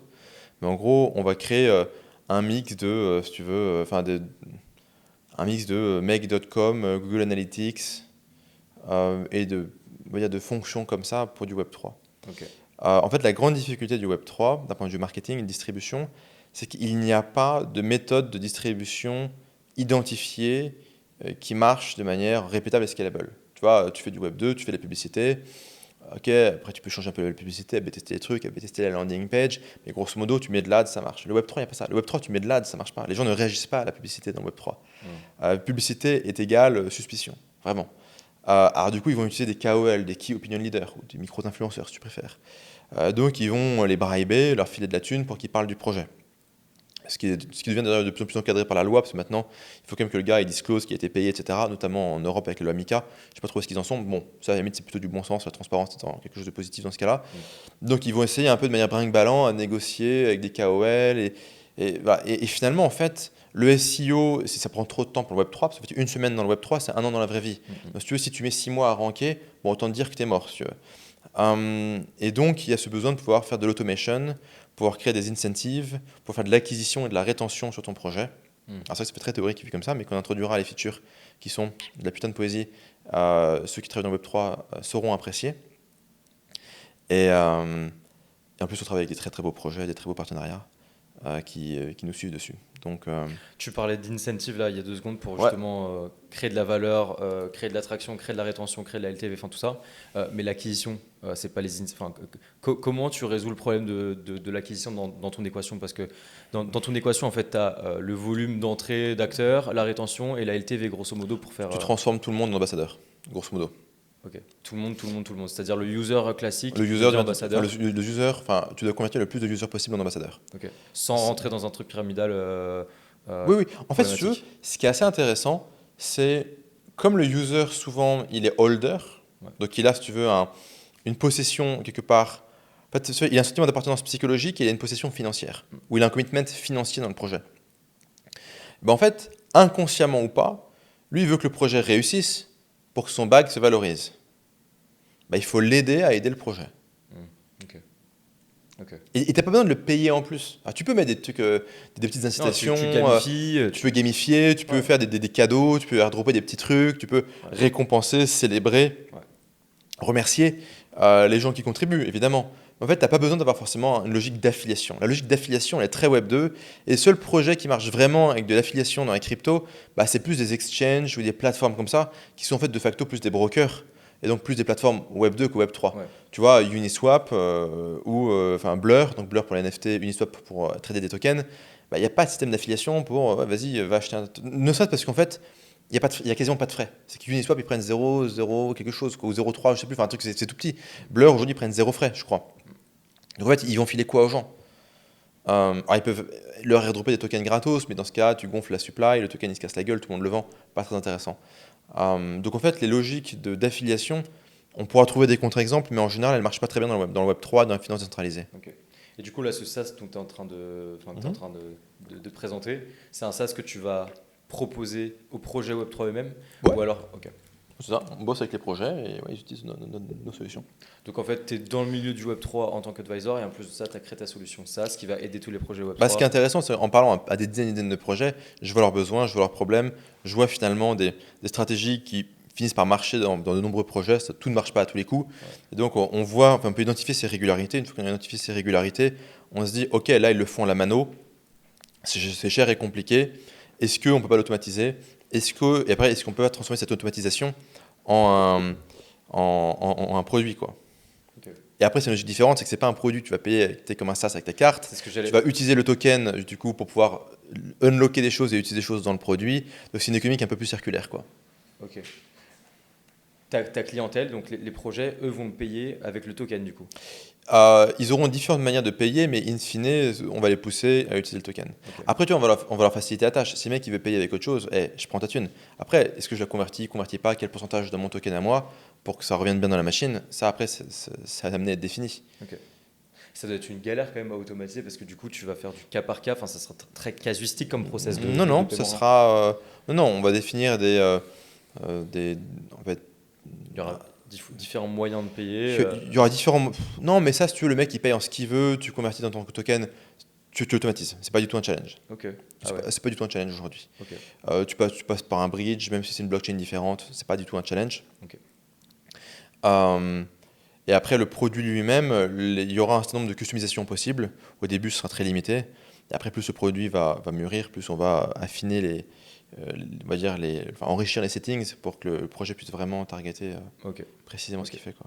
Et du coup, toi qui es dans le Web3 depuis longtemps en tant qu'advisor, qui a l'expérience marketing Web2, l'expérience marketing Web3 aujourd'hui, et qui voit tout l'écosystème évoluer, en plus on est à Dubaï, c'est quand même l'un des centres névralgiques du Web3 dans le monde aujourd'hui. Euh, pour toi, c'est quoi les fondamentaux en tant qu'investisseur ou même en tant que porteur de projet Web3 pour soit investir, soit se dire ok, mon projet il est viable, il a un sens, la checklist elle est bonne. C'est quoi les fondamentaux d'un bon projet Web3 pour toi? Ok, d'un point de vue investisseur, je ne vais pas répondre, c'est pas mon rôle. Ok. J'invite juste à faire preuve de bon sens paysan et à observer le système actuel et à se demander dans quelle mesure, il est robuste ou pas, et quels sont les risques inhérents au système et est-ce que ça vaut le coup de se hedger, donc de se protéger un petit peu contre le système, donc pas faire all-in sur autre chose, mais dire ok, est-ce qu'une allocation, un pourcentage raisonnable dans la crypto est intéressant, et si ça chute de 80% et que ça reste à moins 80% pendant 2 ans, est-ce que je suis à l'aise avec ça? Bon. L'investissement, je dirais pas plus que ça, il y a des gens beaucoup plus compétents que moi. Fondamentalement, un bon projet va être très lié à sa narrative. Est-ce qu'on est sur un sujet qui est porteur? Est-ce qu'on est sur un sujet qui intéresse les gens? Est-ce que tout le monde s'en fout? Donc en fait, il y a un grand combat qui consiste à arriver sur un sujet pertinent ou arriver à rentrer dans des narratives pertinentes. Après, il y a la question de savoir est-ce qu'on est le premier sur son marché ou est-ce qu'on est, je dirais, un second mover. Voilà. Et si on n'est pas le premier, il faut chercher la différenciation. Donc en général, ce qui marche bien, c'est que tu prends un truc qui marche et tu vas le forker. Forker, ça veut dire copier. Ouais, Sur une autre blockchain, changer un petit peu la Big ID, changer un petit peu la tokenomics, enrichir, simplifier, ou avoir une mission un peu différente. Et ça, en général, c'est ce qui marche le mieux, quoi. Ouais. Mais justement, c'est ce que j'allais dire, c'est limite le meilleur rôle, selon moi. Hein. Le premier, ça va vraiment être le geek qui va l'explorer, qui va créer de la techno, qui va créer le boulevard. Ouais. Toi, derrière, tu arrives, tu as le boulevard qui est créé. Certes, il faut te différencier du Solana par rapport à Ether ou enfin autre, Ouais. toutes les blockchains en fait, qui se copient entre elles et qui se différencient sur un axe, sur une rapidité, sur de la scalabilité, sur de la sécurisation, peu importe. Mais en fait, c'est limite plus simple d'arriver en second player et d'arriver, juste tu prends la Big ID effectivement et tu switches un peu, quoi. Après, moi, je vois vraiment tout et n'importe quoi. Je peux aussi bien bosser avec des mecs qui ont des blockchains que des mecs qui ont. Alors, Memecoin, je le fais pas trop. Enfin, ça m'amuse, mais je trouve que ça finit tellement rapidement dans le sang que je préfère allouer de l'énergie sur des trucs qui peuvent vraiment se déployer dans la durée. Euh, Ça peut être des gens qui ont des protocoles DeFi, ça peut être des trucs un peu plus centralisés, un peu moins centralisés, ça peut être des trucs liés au NFT, liés au T'as pas de token. mal à bosser avec du centralisé étant donné que tu Alors, as quand même une mouvance. je, je travaille, j'ai très peu de projets centralisés. Euh, Mais non, ça me dérange pas. Je suis assez agnostique là-dessus. J'ai pas en mode je veux que DeFi hardcore sur telle chain. Ok. Je suis assez, en fait, je suis assez curieux, quoi. Ça me fait marrer et j'aime voir des choses différentes, en fait. Ok. Parce qu'en fait, plus tu vois de choses différentes, plus tu deviens bon, en fait, tu vois. Enfin, ce qui fait que je suis bon dans le Web 2, T'expérimentes, en fait, c'est que tout j'ai simplement. tellement expérimenté de conneries avec mes PDF. Ouais. J'ai fait tellement de scénarios, de copies, de machins, de design, de trucs, de pricing, qu'en fait, ouais, quand je suis arrivé, bah, j'ai défoncé tout le monde à terme parce que j'avais testé tellement de choses. Et je n'étais pas plus intelligent, j'avais juste testé et vu plus de choses. Et là, l'enjeu pour moi, c'est de tester et voir le plus de choses possible. Donc si un truc est un peu plus centralisé, ok, so be it. Tu vois, tant que le projet a des bonnes intentions, c'est bon. Moi, le critère, c'est est-ce que les intentions sont bonnes, est-ce que le produit est bénéfique. Ok. Et comment tu évalues ça Bah, toi seul? En fait, on va dire, les intentions, elles transparaîtront dans le champ lexical. Ok. Si tu parles à la personne, si la personne te fait comprendre qu'elle est là pour faire un cash grab et qu'elle s'en fout complètement, tu te dis, bon, ça, c'est un. Petit red flag. C'est un petit red flag. Après, j'entends qu'il y a des gens qui sont un peu en mode hardcore et un peu en mode bourrin, un peu en mode foufou. Donc, c'est pas forcément un red flag absolu. Je vais pas forcément jeter la personne pour ça. Mais je vais être en mode, attendez les mecs, pourquoi vous faites ça? Ok, bon, vous voulez faire du fric. Moi, je suis pas communiste, hein, je suis ok avec ça. C'est l'entrepreneuriat, il n'y a pas de souci. Bon, attention. Et en fait, tant que les mecs, ils sont. En fait, aussi longtemps que les holders, enfin que les founders du projet ne feront jamais rien de nuisible aux holders, c'est bon. Tant qu'en fait les features sont dans l'intérêt aussi et surtout des holders, voilà. Si eux gagnent un max de thunes, mais que je dirais il n'y a jamais rien qui est fait contre les holders, donc il n'y a pas de rug, il n'y a pas d'informations erronées, il n'y a pas de fausses informations, on ne ment pas, on ne triche pas, on ne cache pas des choses. Alors on peut être maladroit, on peut faire des erreurs, on n'est jamais assez transparent, peut-être temps tu communiques un truc, les gens le comprennent différemment, ça arrive. Mais tu vois, l'intention elle est bonne. Et tu sais, faut aussi comprendre que quand tu es dans le Web3, tu es dans un environnement réglementaire qui est assez compliqué. Tu vas avoir des avocats. C'est un flou juridique. De manière en fait, c'est un flou juridique et finalement des utilisateurs ou des holders qui vont être à échelle planétaire. Donc tu fais quoi? Tu vas voir tous les pays un par un, tu trouves un cabinet d'avocats spécialisé qui va te dire, bah grosso modo, on ne sait pas. C'est ça. Tu vas voir tout le monde, tu dis, je peux faire ça, ils vont te dire, on ne sait pas. Et même Coinbase, ils sont allés voir la SEC, donc le régulateur américain, en disant, on veut offrir tel et tel type de produit, est-ce qu'on peut, peut pas? La SEC leur a dit, bon, on n'est pas votre avocat, démerdez-vous. Donc du coup, Coinbase s'est dit, bah attends, tous nos concurrents le font, en étant incorporés aux États-Unis, bon, bah on va aussi le faire, surtout que ce n'est pas des produits dangereux ou dingos, quoi. Boum, quelques mois plus tard, la SEC les attaque en justice. Et donc, c'est vraiment compliqué. Et surtout, je pense qu'il y a au sein du politique et du régulateur, il y a différents camps qui ont différentes visions. Là, clairement, le régulateur américain est très anti-crypto. Là où le régulateur aux Émirats Arabes Unis est très pro-crypto. Là où en Suisse, tu auras des cantons très pro-crypto comme Tsouk ou d'autres qui sont plus en mode on s'en fout, ça n'intéresse pas. Après, à l'échelle cantonale, il y a des différences en Suisse. Bien sûr, bien sûr. Ah ouais. Ouais, tu vas à Tsouk, il y a des coins comme ça, je crois à Lugano aussi, où ils sont très très pro-crypto, quoi. Okay. Et donc en fait, comme tu es dans un terrain qui est miné d'un point de vue réglementaire, il faut toujours te dire, quand tu travailles dans le Web3, ça c'est vachement important, il faut se dire que tout ce que tu feras peut être retenu contre toi. Et donc c'est important que toujours, partout, les intérêts des holders aient été de maximiser le fait de dire, ok, on veut protéger les gens, on veut éduquer les gens, on veut rien faire contre eux. Après, ça ne veut pas dire que les holders par exemple, le verront de la même manière. C'est-à-dire quand ça baisse, ils vont dire oui, ils vont voir un crash du marché. Ouais. Toujours. Il y aura toujours une suspicion de malveillance. Mais toi, tu dis, ok, moi j'étais transparent, j'ai fait mon truc en toute bonne foi, avec des bonnes intentions. Et tu sais, à la fin de la journée, tu roules sur un mec avec ta bagnole. Si tu as ciblé le mec, suivi, accéléré pour le tuer, tu prends cher. Si le mec s'est jeté devant ta bagnole dans le brouillard et tu n'as rien vu, tu prends quasiment rien.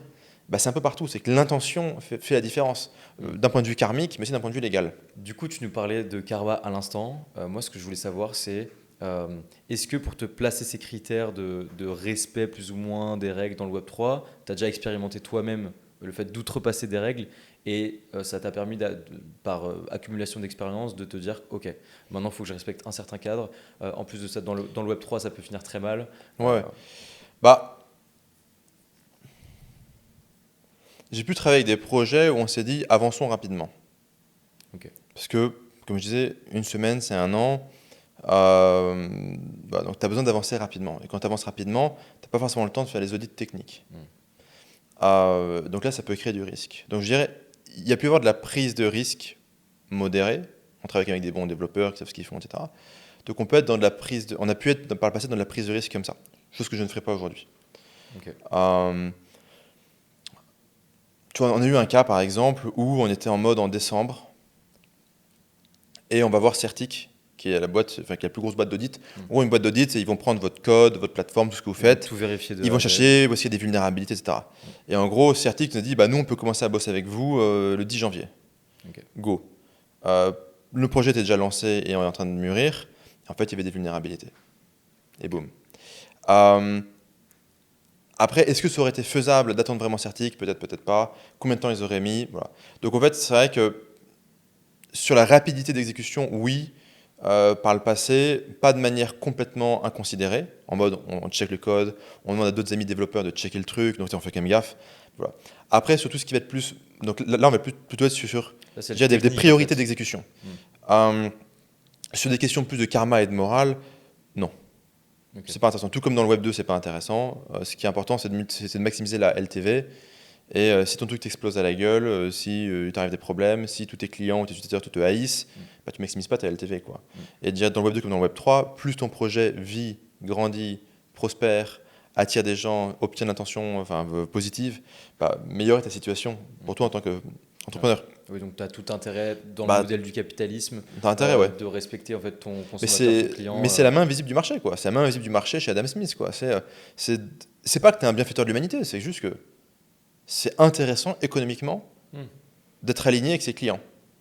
Et je sais qu'il y a toute une génération de mecs qui ont regardé Le Loup de Wall Street, et franchement, ce film a vraiment fait du dégât là-dessus, qui pensent que la seule manière d'obtenir de la valeur économique, c'est de l'extraire par la tromperie, le mensonge et des trucs comme ça. Non, ça ne maximise pas la LTV. Et c'est même pas, tu vois, en mode être un bon chrétien. Hein. C'est juste, ça ne maximise pas la LTV, la lifetime value. C'est mathématiquement con, c'est économiquement con, c'est pas intéressant. Tu vois, et c'est même pas genre le bien, le mal, tu vois. Enfin, on pourrait parler du bien et du mal, évidemment, mais sans aller jusqu'à des catégories philosophiques, ça maximise pas la LTV. Moi, je veux maximiser la LTV.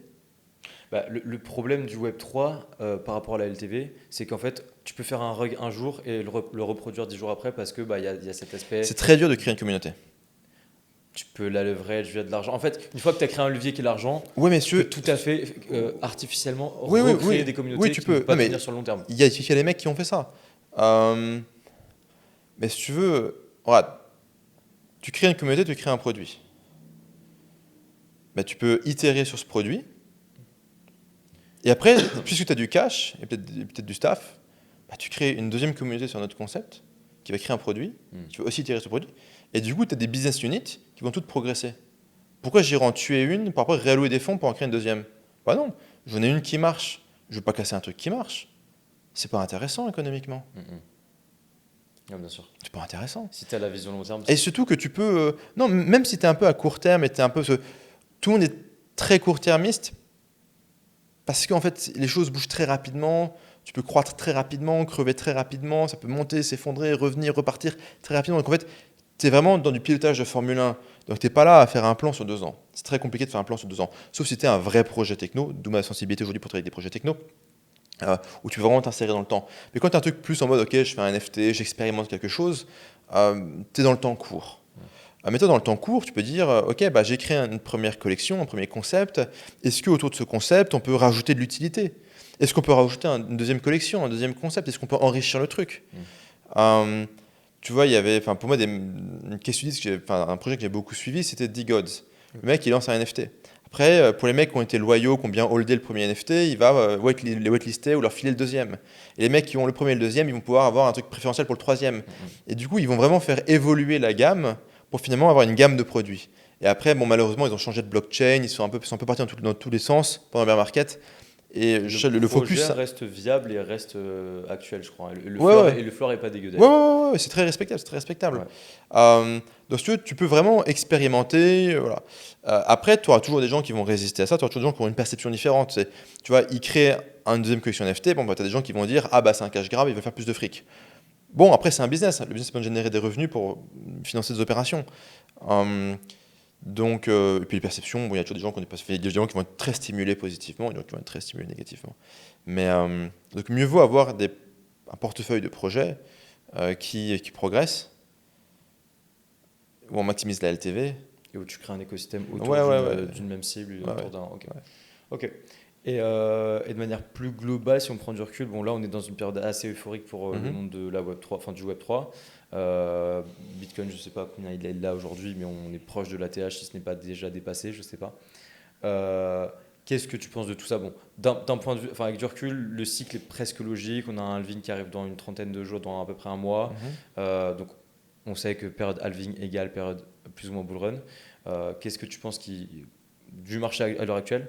Est-ce que tu penses qu'il peut y avoir potentiellement des trappes de liquidité qui peuvent se créer et qu'il y a une manipulation qui est due aux ETF? Il y a quand même eu beaucoup de rebondissements et là, il y a quand même les institutionnels qui sont en train de rentrer très fortement sur le Web3. Qu'est-ce que tu penses de tout ça? Moi, je pense que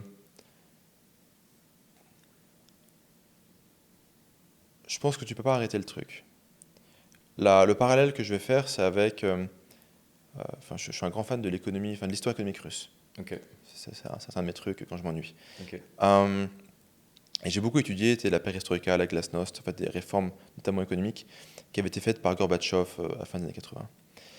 Et Tu t'es intéressé à ça parce que tu veux connaître ton ennemi et que tu n'aimes pas le communisme ou rien à voir? rien à voir, rien à voir. Je trouve juste que l'histoire économique russe est une histoire intéressante. Ok. Même les réformes agraires de Stolypine, les machins, les trucs, est vachement. Moi, je trouve ça intéressant, si tu veux. Euh, et, euh, et tu vois, en fait, c'est assez amusant, c'est que donc, Gorbatchev a introduit une forme de de capitalisme primaire.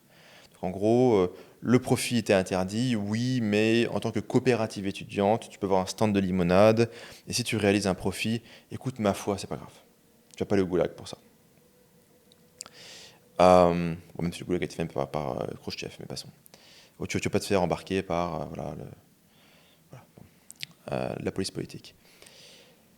Et en fait, bah, tu as des gens qui avaient notre âge à leur époque, quoi, et qui ont utilisé tu vois, ce micro-vide juridique ou cette faille. Les mecs ont créé des banques privées, les mecs ont créé des putains de business, des sociétés d'import-export, des trucs de trafic de devises, euh, du BTP. Et en fait, tu as toute une caste, finalement, enfin pas une caste, mais tout un groupe finalement, d'entrepreneurs qui ont émergé. Et ces mecs-là sont devenus après coup les oligarques. Parce qu'ils avaient cette mise de départ. C'est comme ils ont gagné plein d'argent là. Eux, ils avaient le pouvoir d'achat pour acheter le ministère du gaz. Hmm. Tu vois, toi, tu n'avais pas le pouvoir d'achat pour acheter le ministère du gaz. Mais lui, il l'avait. Parce qu'il a pu faire du capitalisme sous le communisme. Et en fait, il y a un bouquin qui s'appelle The Oligarch, qui a été publié, je crois, en 2001, où l'auteur interviewe l'associé de Khodorkovsky, qui était pendant longtemps l'homme le plus riche de Russie. Jusqu'à ce qu'il essaie de faire la politique, ça s'est mal passé pour lui. C'est celui qui est avec Gazprom ou rien à voir? Il avait Yukos. Ok. C'est le géant du pétrole. Ok. Donc le mec avait racheté le ministère du pétrole, quoi. Et on demande à son associé, putain, pourquoi vous y êtes allé et personne d'autre n'y allait, quoi? Parce que maintenant c'est évident, vous êtes tous milliardaires, machin, pourquoi personne n'y allait? Et le mec dit, tout le monde s'attendait à ce que d'un jour à l'autre, les rouges allaient dégager Gorbatchev, mettre fin à cette expérience capitaliste et envoyer en tôle ou au minimum sanctionner brutalement tous ceux qui ont participé à ça.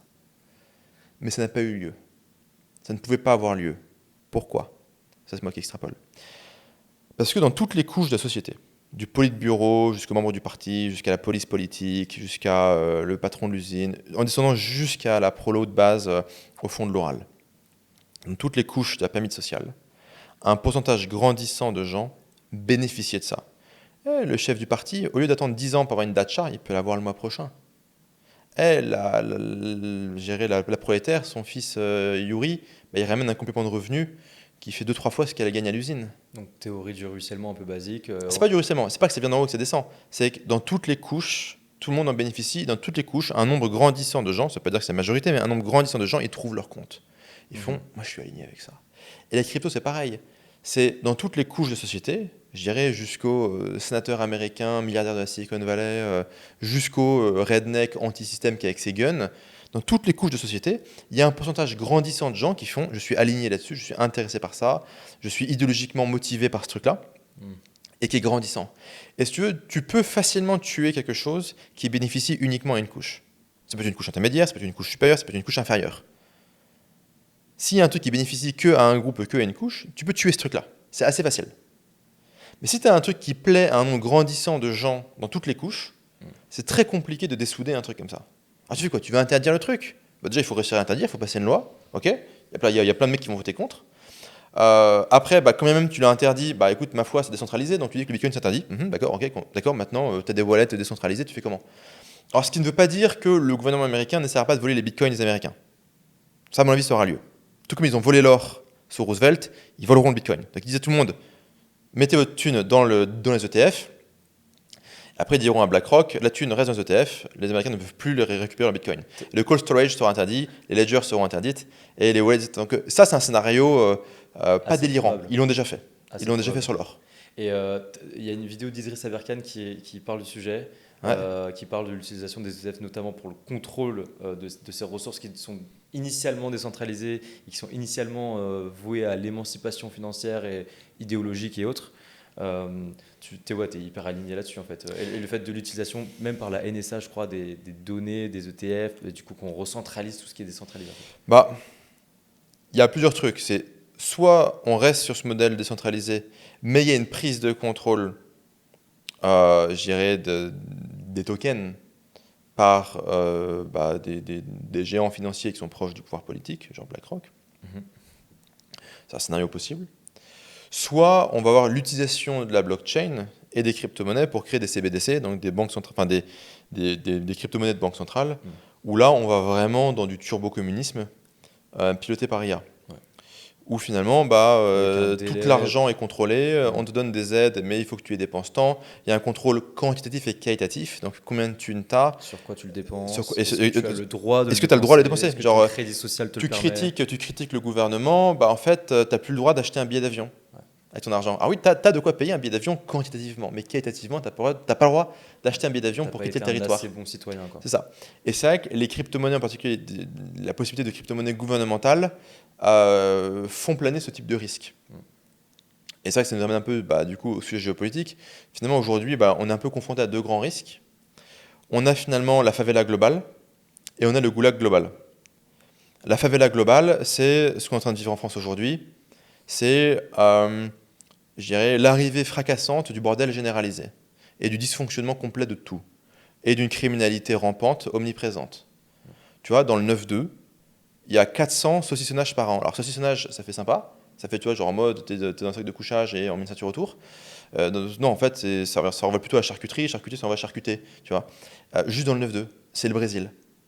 La France est en train de devenir le Brésil. Avec une criminalité ultra violente, des forces de l'ordre qui, malgré, je dirais, leur bonne foi et leur professionnalisme, je dirais, sont débordées. Un système judiciaire qui est débordé, un système politique qui n'a pas vraiment envie de s'occuper du sujet. Je ne suis pas là pour faire un débat politique, mais juste on pointe les faits, quoi. Et donc, un des gros risques qu'on a aujourd'hui, c'est la favela planétaire. C'est qu'il y a tous les pays où c'est le bordel, ok. Et après, il y a les pays où c'était pas le bordel, où ça devient le bordel. Et au milieu de ça, tu vois, des îlots, genre Singapour, genre Zurich, genre Dubaï, genre des coins comme ça, peut-être Miami, et encore, enfin, tu vois, des coins, des cités-états dans certains cas même, tu vois, ou des micronations qui vont être des îlots finalement de sécurité, quoi. Accessible seulement À pour ceux qui sont très, très, très, très des riches. capitaux. Ouais. Vivre à Dubaï, c'est très cher. Et ça devient de plus en plus cher tous les ans. Donc ça, c'est la favela planétaire. C'est en gros, c'est le Brésil pour tout le monde, quoi. Ce qui n'est pas du tout souhaitable.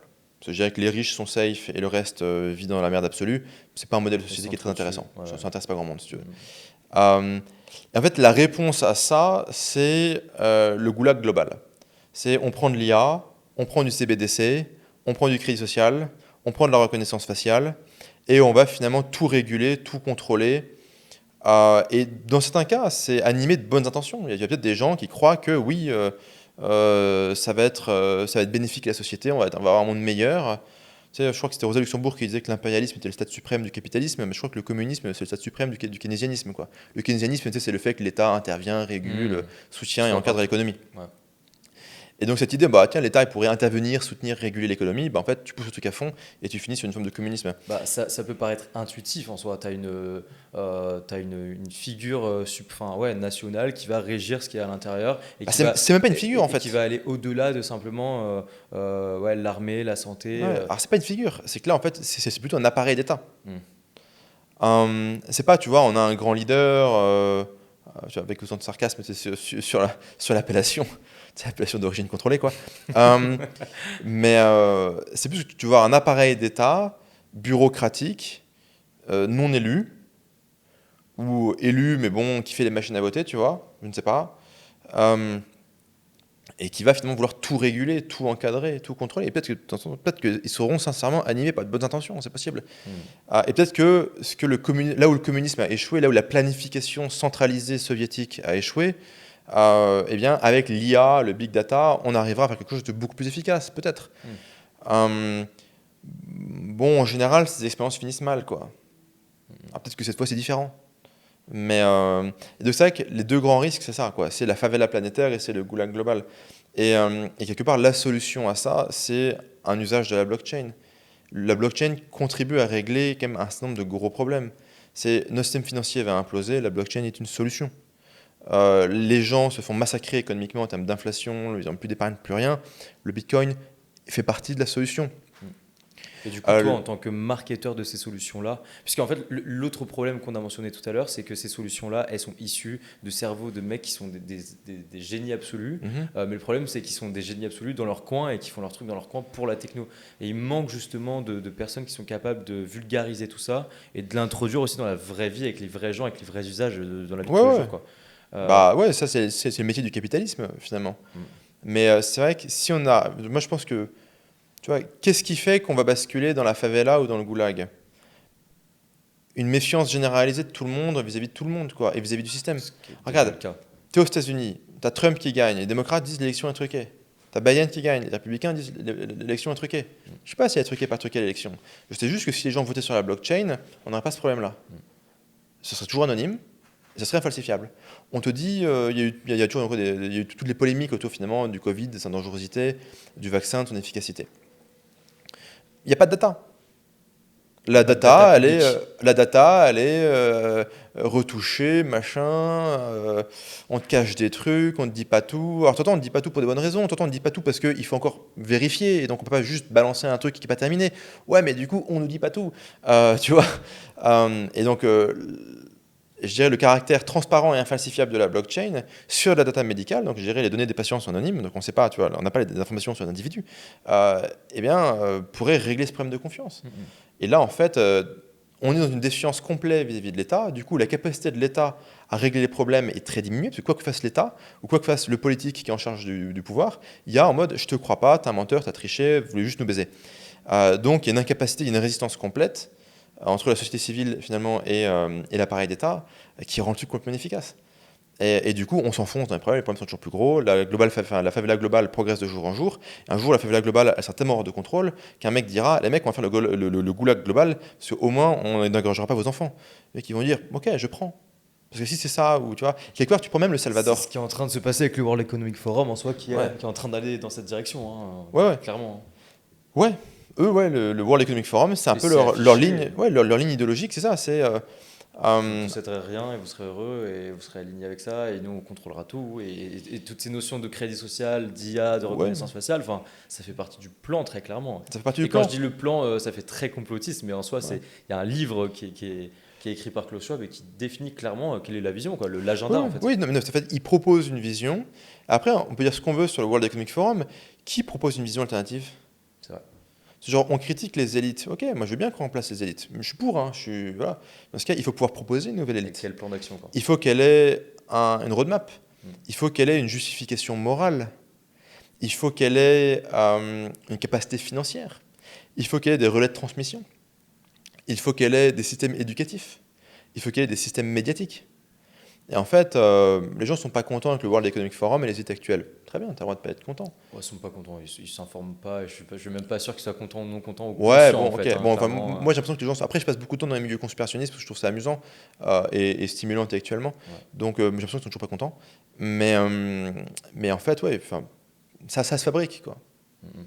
C'est sûr, c'est sûr. Donc du coup, on parlait des deux extrêmes, enfin des deux risques potentiels qui peuvent nous tomber dessus à tout moment et potentiellement d'ici un an, potentiellement d'ici 10 ans, enfin ça peut aller très très vite entre favela globale, ce qui est pour moi déjà le cas dans le monde occidental, enfin qui est déjà en train de se produire parce qu'on a encore, il y a les acquis C'est un processus. voilà, il y a les acquis des décennies quand même d'évolution qui font qu'on a des acquis, mais c'est en train de, voilà, la criminalité elle explose. Bref, il y a plein de problèmes là-dessus. Le goulag global que tu définis avec l'utilisation de l'IA, de la reconnaissance faciale, des CBDC en tant qu'outil de contrôle financier. Euh, Au milieu de tout ça, comment tu penses que que la France se positionne? Comment elle évolue dans tout ça? Et est-ce qu'en tant que Français, on doit fuir selon toi? Et même, qu'est-ce que toi, tu veux faire par rapport à toi-même, dans ta propre vie, par rapport à ta vision au milieu de ce constat-là? Ok. Effectivement, moi je suis français, c'est une de mes nationalités. J'ai grandi en France. J'ai quitté la France il y a plus de 10 ans. Donc en fait, je suis peut-être un peu à côté de la plaque par rapport à la situation en France. Ok. Je crois qu'en 10 ans, j'ai dû passer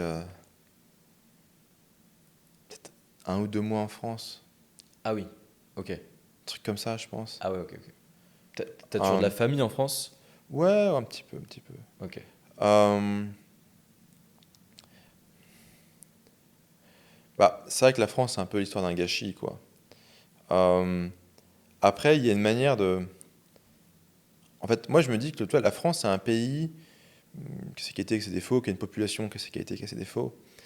Mais en fait, la France est un pays qui a une aptitude à produire du talent. J'ai quand même beaucoup voyagé. Je dirais, en moyenne, l'humanité, elle est quand même un peu conne, quoi.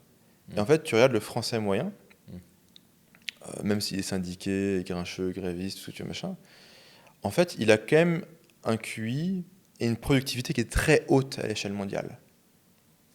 Déjà, il y a cette force-là, en fait. C'est que même malgré les 35 heures, toutes les conneries, les machins, le français reste extrêmement productif. Alors, tu sais, quand on vit en France, on se dit, mais non, mais les mecs, c'est pas possible, quoi. Bah, en fait, si. Par rapport, si tu veux, à un certain nombre de pays que je n'irai pas forcément nommer, parce que j'aime bien t'entendre voyager, j'ai pas envie d'être recalé à l'entrée, mais par rapport, je dirais même au gros de l'humanité, en fait, le français est très productif. Ouais. En plus de ça, la France, c'est un pays qui, via son système éducatif, qui est très injuste. Okay, le système éducatif français est très injuste. En gros, je me souviens, quand j'étais au lycée, donc ça remonte, il y avait des statistiques comme ça où, en gros, je crois que pour 10% du pays, la France a le meilleur système éducatif au monde. Pour 90% du pays, la France a le système éducatif du Mexique, quoi. Un truc comme ça. C'est ça les statistiques à l'époque, il y a 15 ans maintenant, si tu veux. Mais bon, malgré son caractère très inégalitaire, c'est un système qui produit du très bon talent. Tu vois, on a quand même des super écoles d'ingénieurs. On produit quand même des bons médecins. Bon, ils sont complètement brainwashés, mais on produit quand même des bons médecins qui sont aptes, qui sont capables. Il y a un certain nombre de professions sur des bons trucs. Tu prends même les écoles de commerce par lesquelles je suis passé. Je peux être assez anti-système, assez anti, élite française. Je suis obligé d'admettre qu'en fait, ça produit quand même des gens qui sont aptes. Après, est-ce que ces talents derrière sont bien utilisés ? La réponse est non, ils ne le sont pas. Mais on produit tous les ans 10-15 000 humains à haute capacité intellectuelle, à haute capacité cognitive, à haute expertise technique, dans plein de domaines différents. Et ça, en fait, tu laisses bosser ces mecs, je pense que le pays tourne. Malgré tous les trucs sur lesquels on peut être d'accord, pas d'accord, les questions d'immigration, les questions de monnaie, les questions d'Europe, les questions de géopolitique, malgré tous ces trucs-là sur lesquels les gens peuvent continuer à débattre, tu laisses juste ces 10-15 000 personnes taffer. Donc en fait, tu fais en sorte qu'ils ne se cassent pas. Qui se casse pas et qu'il n'y ait pas d'entrave administrative ou bureaucratique. Et tu auras toujours des entraves administratives. Enfin, je veux dire, c'est toujours chiant. Enfin, créer une boîte à Dubaï, c'est chiant. Non, c'est chiant. Je veux dire, c'est un biais, mais au-delà non, c'est chiant. de ça, c'est pas si... La compliance bancaire à Dubaï, c'est chiant. Il y a plein de trucs géniaux à Dubaï, mais tu as toujours des entraves administratives. Après, c'est vrai qu'en France, tu as finalement, je dirais, c'est peut-être plus le poids de la fiscalité qui va poser problème. Bref, tu laisses ces mecs bosser, ou tu facilites un peu les conditions pour qu'ils puissent bosser dignement. Je te dis pas qu'il faut qu'il faut supprimer les taxes, et voilà. Enfin, moi je serais pour, mais tu vois, enfin, en restant très mainstream, soft et doux dans la position, tu laisses travailler ces mecs. Grosso modo, ils iront fabriquer des avions, des TGV, de l'intelligence artificielle, de la blockchain. Il y aura des mecs qui sauront marketer ça, des mecs qui sauront administrer des sociétés, faire des partenariats industriels. On produit tous ces mecs-là, en fait. Donc, en fait, tu laisses ces mecs taffer. Moi, je trouve que ça, c'est un bon projet politique. Tu laisses ces mecs taffer. Ok, vous voulez débattre de l'immigration ? Ok, débattez dans votre coin. C'est cool. Le débat est important. Ok, mais pendant ce temps-là, on laisse taffer ces mecs. On voulait qu'on pinaille sur l'Union européenne, ce qui veut sortir pas de l'Union européenne, l'euro, tout ça. Ok, cool. On débat de ça, mais pendant ce temps-là, vous laissez taffer ces mecs. Okay. Et juste avec ça, à mon avis, le pays tourne. Il fait de la croissance, il fait de l'emploi. La croissance et l'emploi, ça fait des recettes fiscales, ça allège la situation financière de l'État.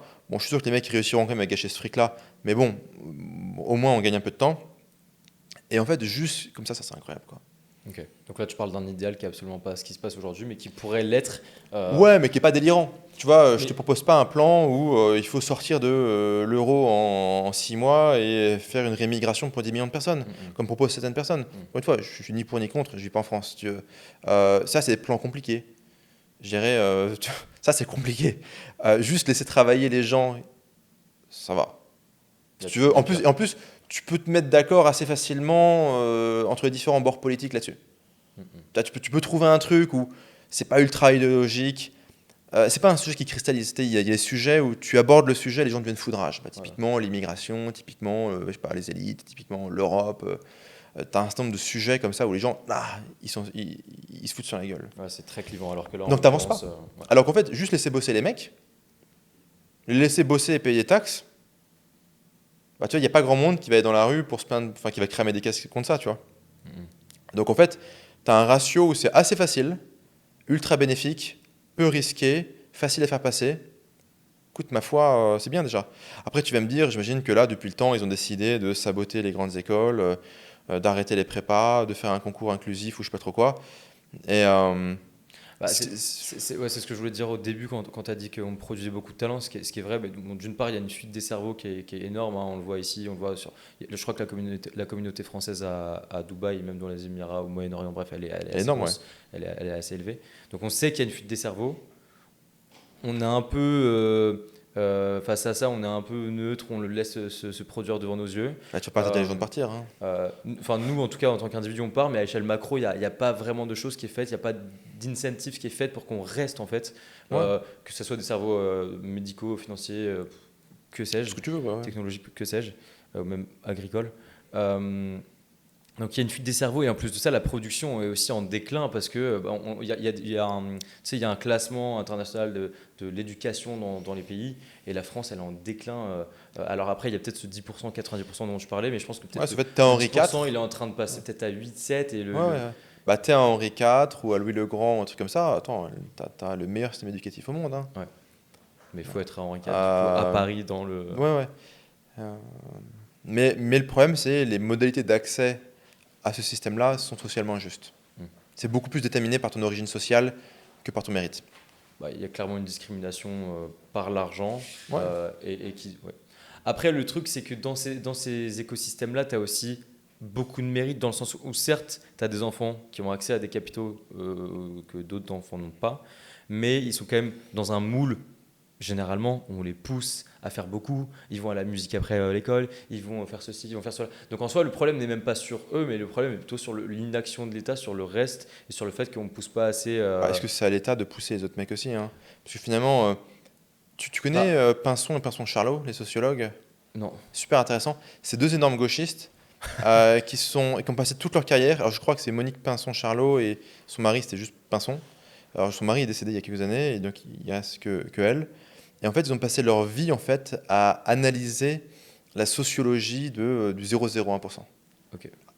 C'est complètement à charge. Ok. C'est juste, ils ont juste le seum. Mais c'est intéressant. Et ce qui est cool, c'est qu'ils ont passé juste, je sais pas, 40 ans à faire que ça en fait. Ok. Et ils t'expliquent justement toutes les dynamiques de reproduction sociale, d'appartenance sociale, d'inclusion, d'exclusion. Et c'est super intéressant en fait. Même si c'est complètement à charge, c'est intéressant. Et ils expliquent un truc, c'est, tu vois, pendant longtemps, les mariages étaient arrangés. C'est ce qui dit que du coup, les élites se reproduisaient entre elles. En fait, à partir des années 50, tu sais, t'as un peu le American Way of Life, les films, les machins, l'amour, tout ça. Et donc, c'est quasiment impossible de faire passer un mariage arrangé. Par les années 50, t'y arrives plus en fait, ça marche pas. Quoi, Et donc, ils vont inventer les rallyes. Donc, en gros, une espèce de truc où les gamins, d'abord, ils font des jeux de société, après, ils vont faire des cours de danse, après, ils vont faire des soirées où ils vont danser, se rencontrer pour faire en sorte que ils se mélangent tous entre eux. Et tu sais, finalement, tu aimes ce que tu es et tu aimes ce que tu es habitué à. Donc en fait, tous les Jean-Charles, ils veulent que de la Marie Astrid, toute la Marie Astrid, elle veut que du Jean-Charles, du coup la Marie Astrid, elle veut du Jean-Charles, Jean-Charles, il veut la Marie Astrid. Alors, Marie Astrid, peut-être qu'elle aura une petite période punk rock dans sa vingtaine, mais après, elle reviendra très rapidement vers Jean-Charles, en fait. Et pareil pour Jean-Charles. Et du coup, en fait, comme ce mécanisme finalement du mariage arrangé ne fonctionne plus socialement, tu crées un nouveau mécanisme social, une nouvelle institution, pour faire du mariage finalement qui est presque arrangé, parce que sinon c'était dans les mêmes cercles, mais ça passe crème, tu vois. Ouais, c'est plus subtil. C'est plus subtil. On laisse quand même la liberté de l'amour Ouais, secret, l'alchimie secret, mais on la favorise. Tu peux avoir un mariage d'amour, mais aussi longtemps que c'est avec Charles-Henri et Marie-Thérèse, tu vois. Et c'est super intéressant. Et c'est super intéressant de voir justement ces dynamiques. Et donc, peut-être qu'on est bien plus quelque part sur des dynamiques soit individuelles, soit familiales, soit sociales, donc par groupes sociaux. Et quelque part, dans quelle mesure l'État peut intervenir dessus, c'est pas évident. C'est que faire une école la plus libre possible, la plus méritocratique possible, ça aide. Mais j'ai presque envie de te dire, et c'est très cynique de ma part, je m'en fous. Tant que les mecs produisent, tant que le système produit des cerveaux, et que ce cerveau crée des boîtes, crée des turbines, des centrales nucléaires, de la blockchain, de l'IA, que ça crée des emplois, que ça crée du PIB, que ça paye un petit peu d'impôts mais pas trop, et que ça paye la dette publique et les retraites, et prendre soin des gens qui sont dans le besoin. Et globalement, le système il fonctionne. Et qu'en fait, le mec qui est ingénieur, en fait, il n'a pas mérité socialement parce que ses parents étaient aussi ingénieurs, mais que le système y tient, j'ai presque envie de te dire, c'est acceptable. Vu la gueule du système aujourd'hui, c'est presque acceptable comme compromis. même si c'est socialement un peu dégueulasse. Ok. Ouais. Moi, je suis entièrement d'accord avec ton constat. Donc, il y a une échelle micro, mais je pense qu'il y a quand même une échelle macro. Toi, tu as l'air d'être un peu un anarcho-capitaliste. Enfin, j'ai l'impression que tu as vraiment. Si tu le pouvais, tu retirais complètement l'État de l'équation. Non, j'aurais un État très fort sur ses fonctions régaliennes, police, justice, armée, Ok. T'es droit, libertarien, quoi. propriété privée. Là où je vais peut-être m'éloigner des libertariens, c'est sur la question de la sécurité sociale. Je trouve que quand même le fait qu'on ne te laisse pas crever, C'est sympa. c'est bien. Sauf qu'en fait, à force de vouloir faire l'inverse, on est quand même arrivé au fait que les gens ils crèvent en attendant dans la salle d'attente à l'hôpital. Ouais. Donc en fait, malheureusement, j'ai l'impression que l'État, dans quasiment toutes ses fonctions, atteint l'objectif inverse de ce qui s'est fixé. Hmm. Malheureusement. Bah, parce qu'il est dirigé par des humains qui ont des intérêts propres, qui ont Et- une volonté, qui ont, Ouais. qui ont Et une où c'est soif de compliqué. pouvoir, Et où c'est compliqué en fait. en plus. C'est compliqué. Mm. Donc, peut-être que sur la question de la santé, je resterai un peu gauchiste. Sur l'éducation, moi, ce que j'aurais comme truc, c'est l'État qui paye, mais c'est la famille qui choisit à qui va l'argent. Ok. Donc, en fait, chaque famille a le droit de, je sais pas, de 10 000 balles de budget par gosse. Après, si elle veut filer ça à une école Montessori, pour que le gamin est là-bas, mais il va là-bas. Si elle veut filer ça à Henri IV, si elle veut filer ça à un lycée socialiste, si elle veut filer ça, ok. Et du coup, en fait, c'est comme si tout, en fait, c'est genre le privé pour tous, mais payé par l'État. Hmm. Donc, du coup, il n'y a plus une discrimination par l'argent, il y a une discrimination par les choix familiaux. Et donc, du coup, en fait, toi, tu es un bon bahut, tu as besoin de financement. Tu es un bon bahut privé, tu as besoin de financement. Ouais. Bah, tu n'es pas obligé de prendre Jean-Charles. Tu peux prendre un bien meilleur gars. Parce qu'en fait, que ce soit Jean-Charles ou un bien meilleur gars, tu toucheras la même chose. Parce que c'est l'État qui va payer. Et là, du coup, tu réintroduis de la justice. En fait, tu as un peu d'État, beaucoup de mécanismes du marché, un impératif de transparence. Donc, il faut que tout le monde passe par les mêmes diplômes, les mêmes concours à la fin pour qu'on puisse vraiment mesurer l'efficacité de chaque lycée, par exemple, de chaque école. Et là, du coup, tu as à la fois finalement un truc qui est très juste socialement, parce que tout le monde a accès aux meilleurs trucs, parce que tout le monde a. Enfin, il n'y avait pas de discrimination par l'argent.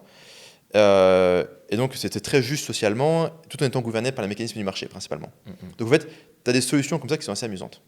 Mais je crois que ça a été théorisé par un prix Nobel d'économie il y a quelques années.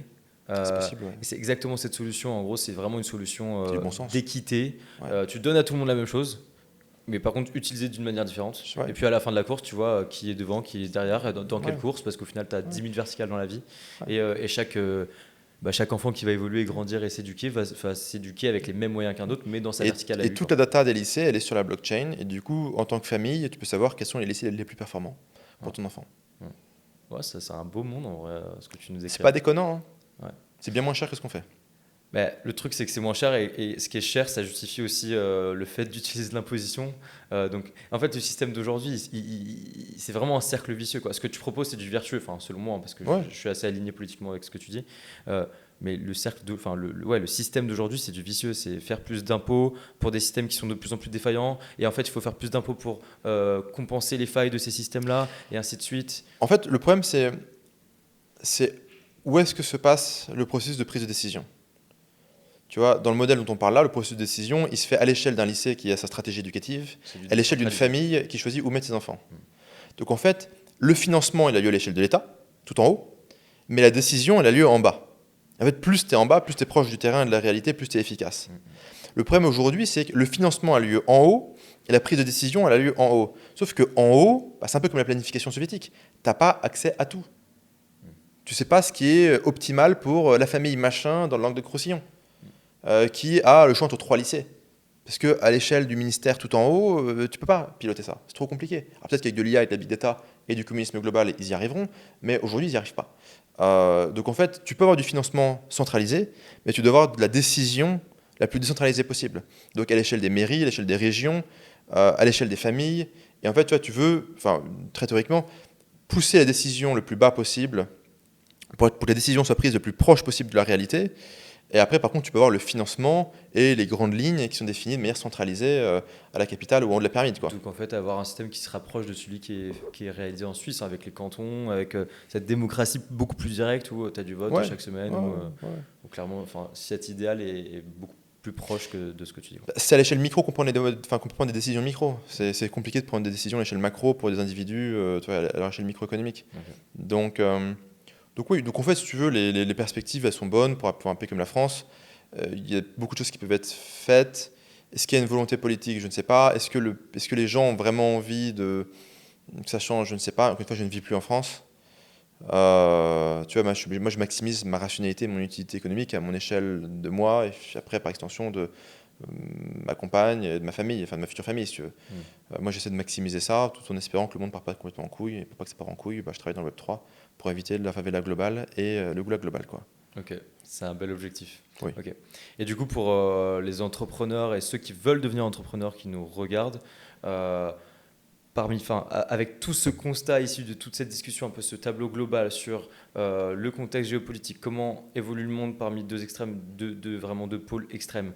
Toi au milieu qui travaille dans le Web3 et qui évolue dans cette petite niche qui peut potentiellement devenir quelque chose de... C'est quand même 2 trillions. À échelle mondiale, ça reste encore petit. Qu'est-ce que tu conseillerais aux entrepreneurs d'aujourd'hui en une phrase, si tu devais conclure là-dessus? Faites pas comme les autres. C'est ce que tu disais au début, du coup, c'est vraiment... C'est analyser les réalités, les forces en présence, l'offre et la demande, le potentiel économique. Si tout le monde fait la même chose, c'est pas une bonne idée. Aller chercher des industries où il y a moins de gens qui sont bons en marketing, quoi. Donc trouver des industries qui sont réglementées, qui sont régulées, qui sont inexploitées. Le Web3, pour le moment, en fait partie. Je pense que là, ça va quand même monter en compétences très rapidement. Et grosso modo, quand vous faites comme tout le monde, en général, vous finissez l'abattoir. Hein. Enfin, c'est assez universel comme loi. Ok, bon, ce sera une belle outro pour cette vidéo. En tout cas, merci d'être venu encore une fois. Merci pour l'invitation. C'était vraiment un plaisir d'échanger avec toi. Et du coup, on se retrouvera dans une prochaine vidéo liée à tout ce que je fais. Donc, agence. Ghostwriting. Ghostwriting, exactement, j'adore ça. Monter une agence de ghostwriting, si vous avez bien compris cette vidéo, lancez-vous. Et en tout cas, si vous avez... Voilà, quelle que soit votre opinion sur cette vidéo, n'hésitez pas à laisser un commentaire, à vous abonner, à liker cette vidéo. Et encore une fois, vraiment merci pour ton intervention, c'était hyper enrichissant. Donc, merci à toi pour l'invitation. Avec grand plaisir. Et merci à tous.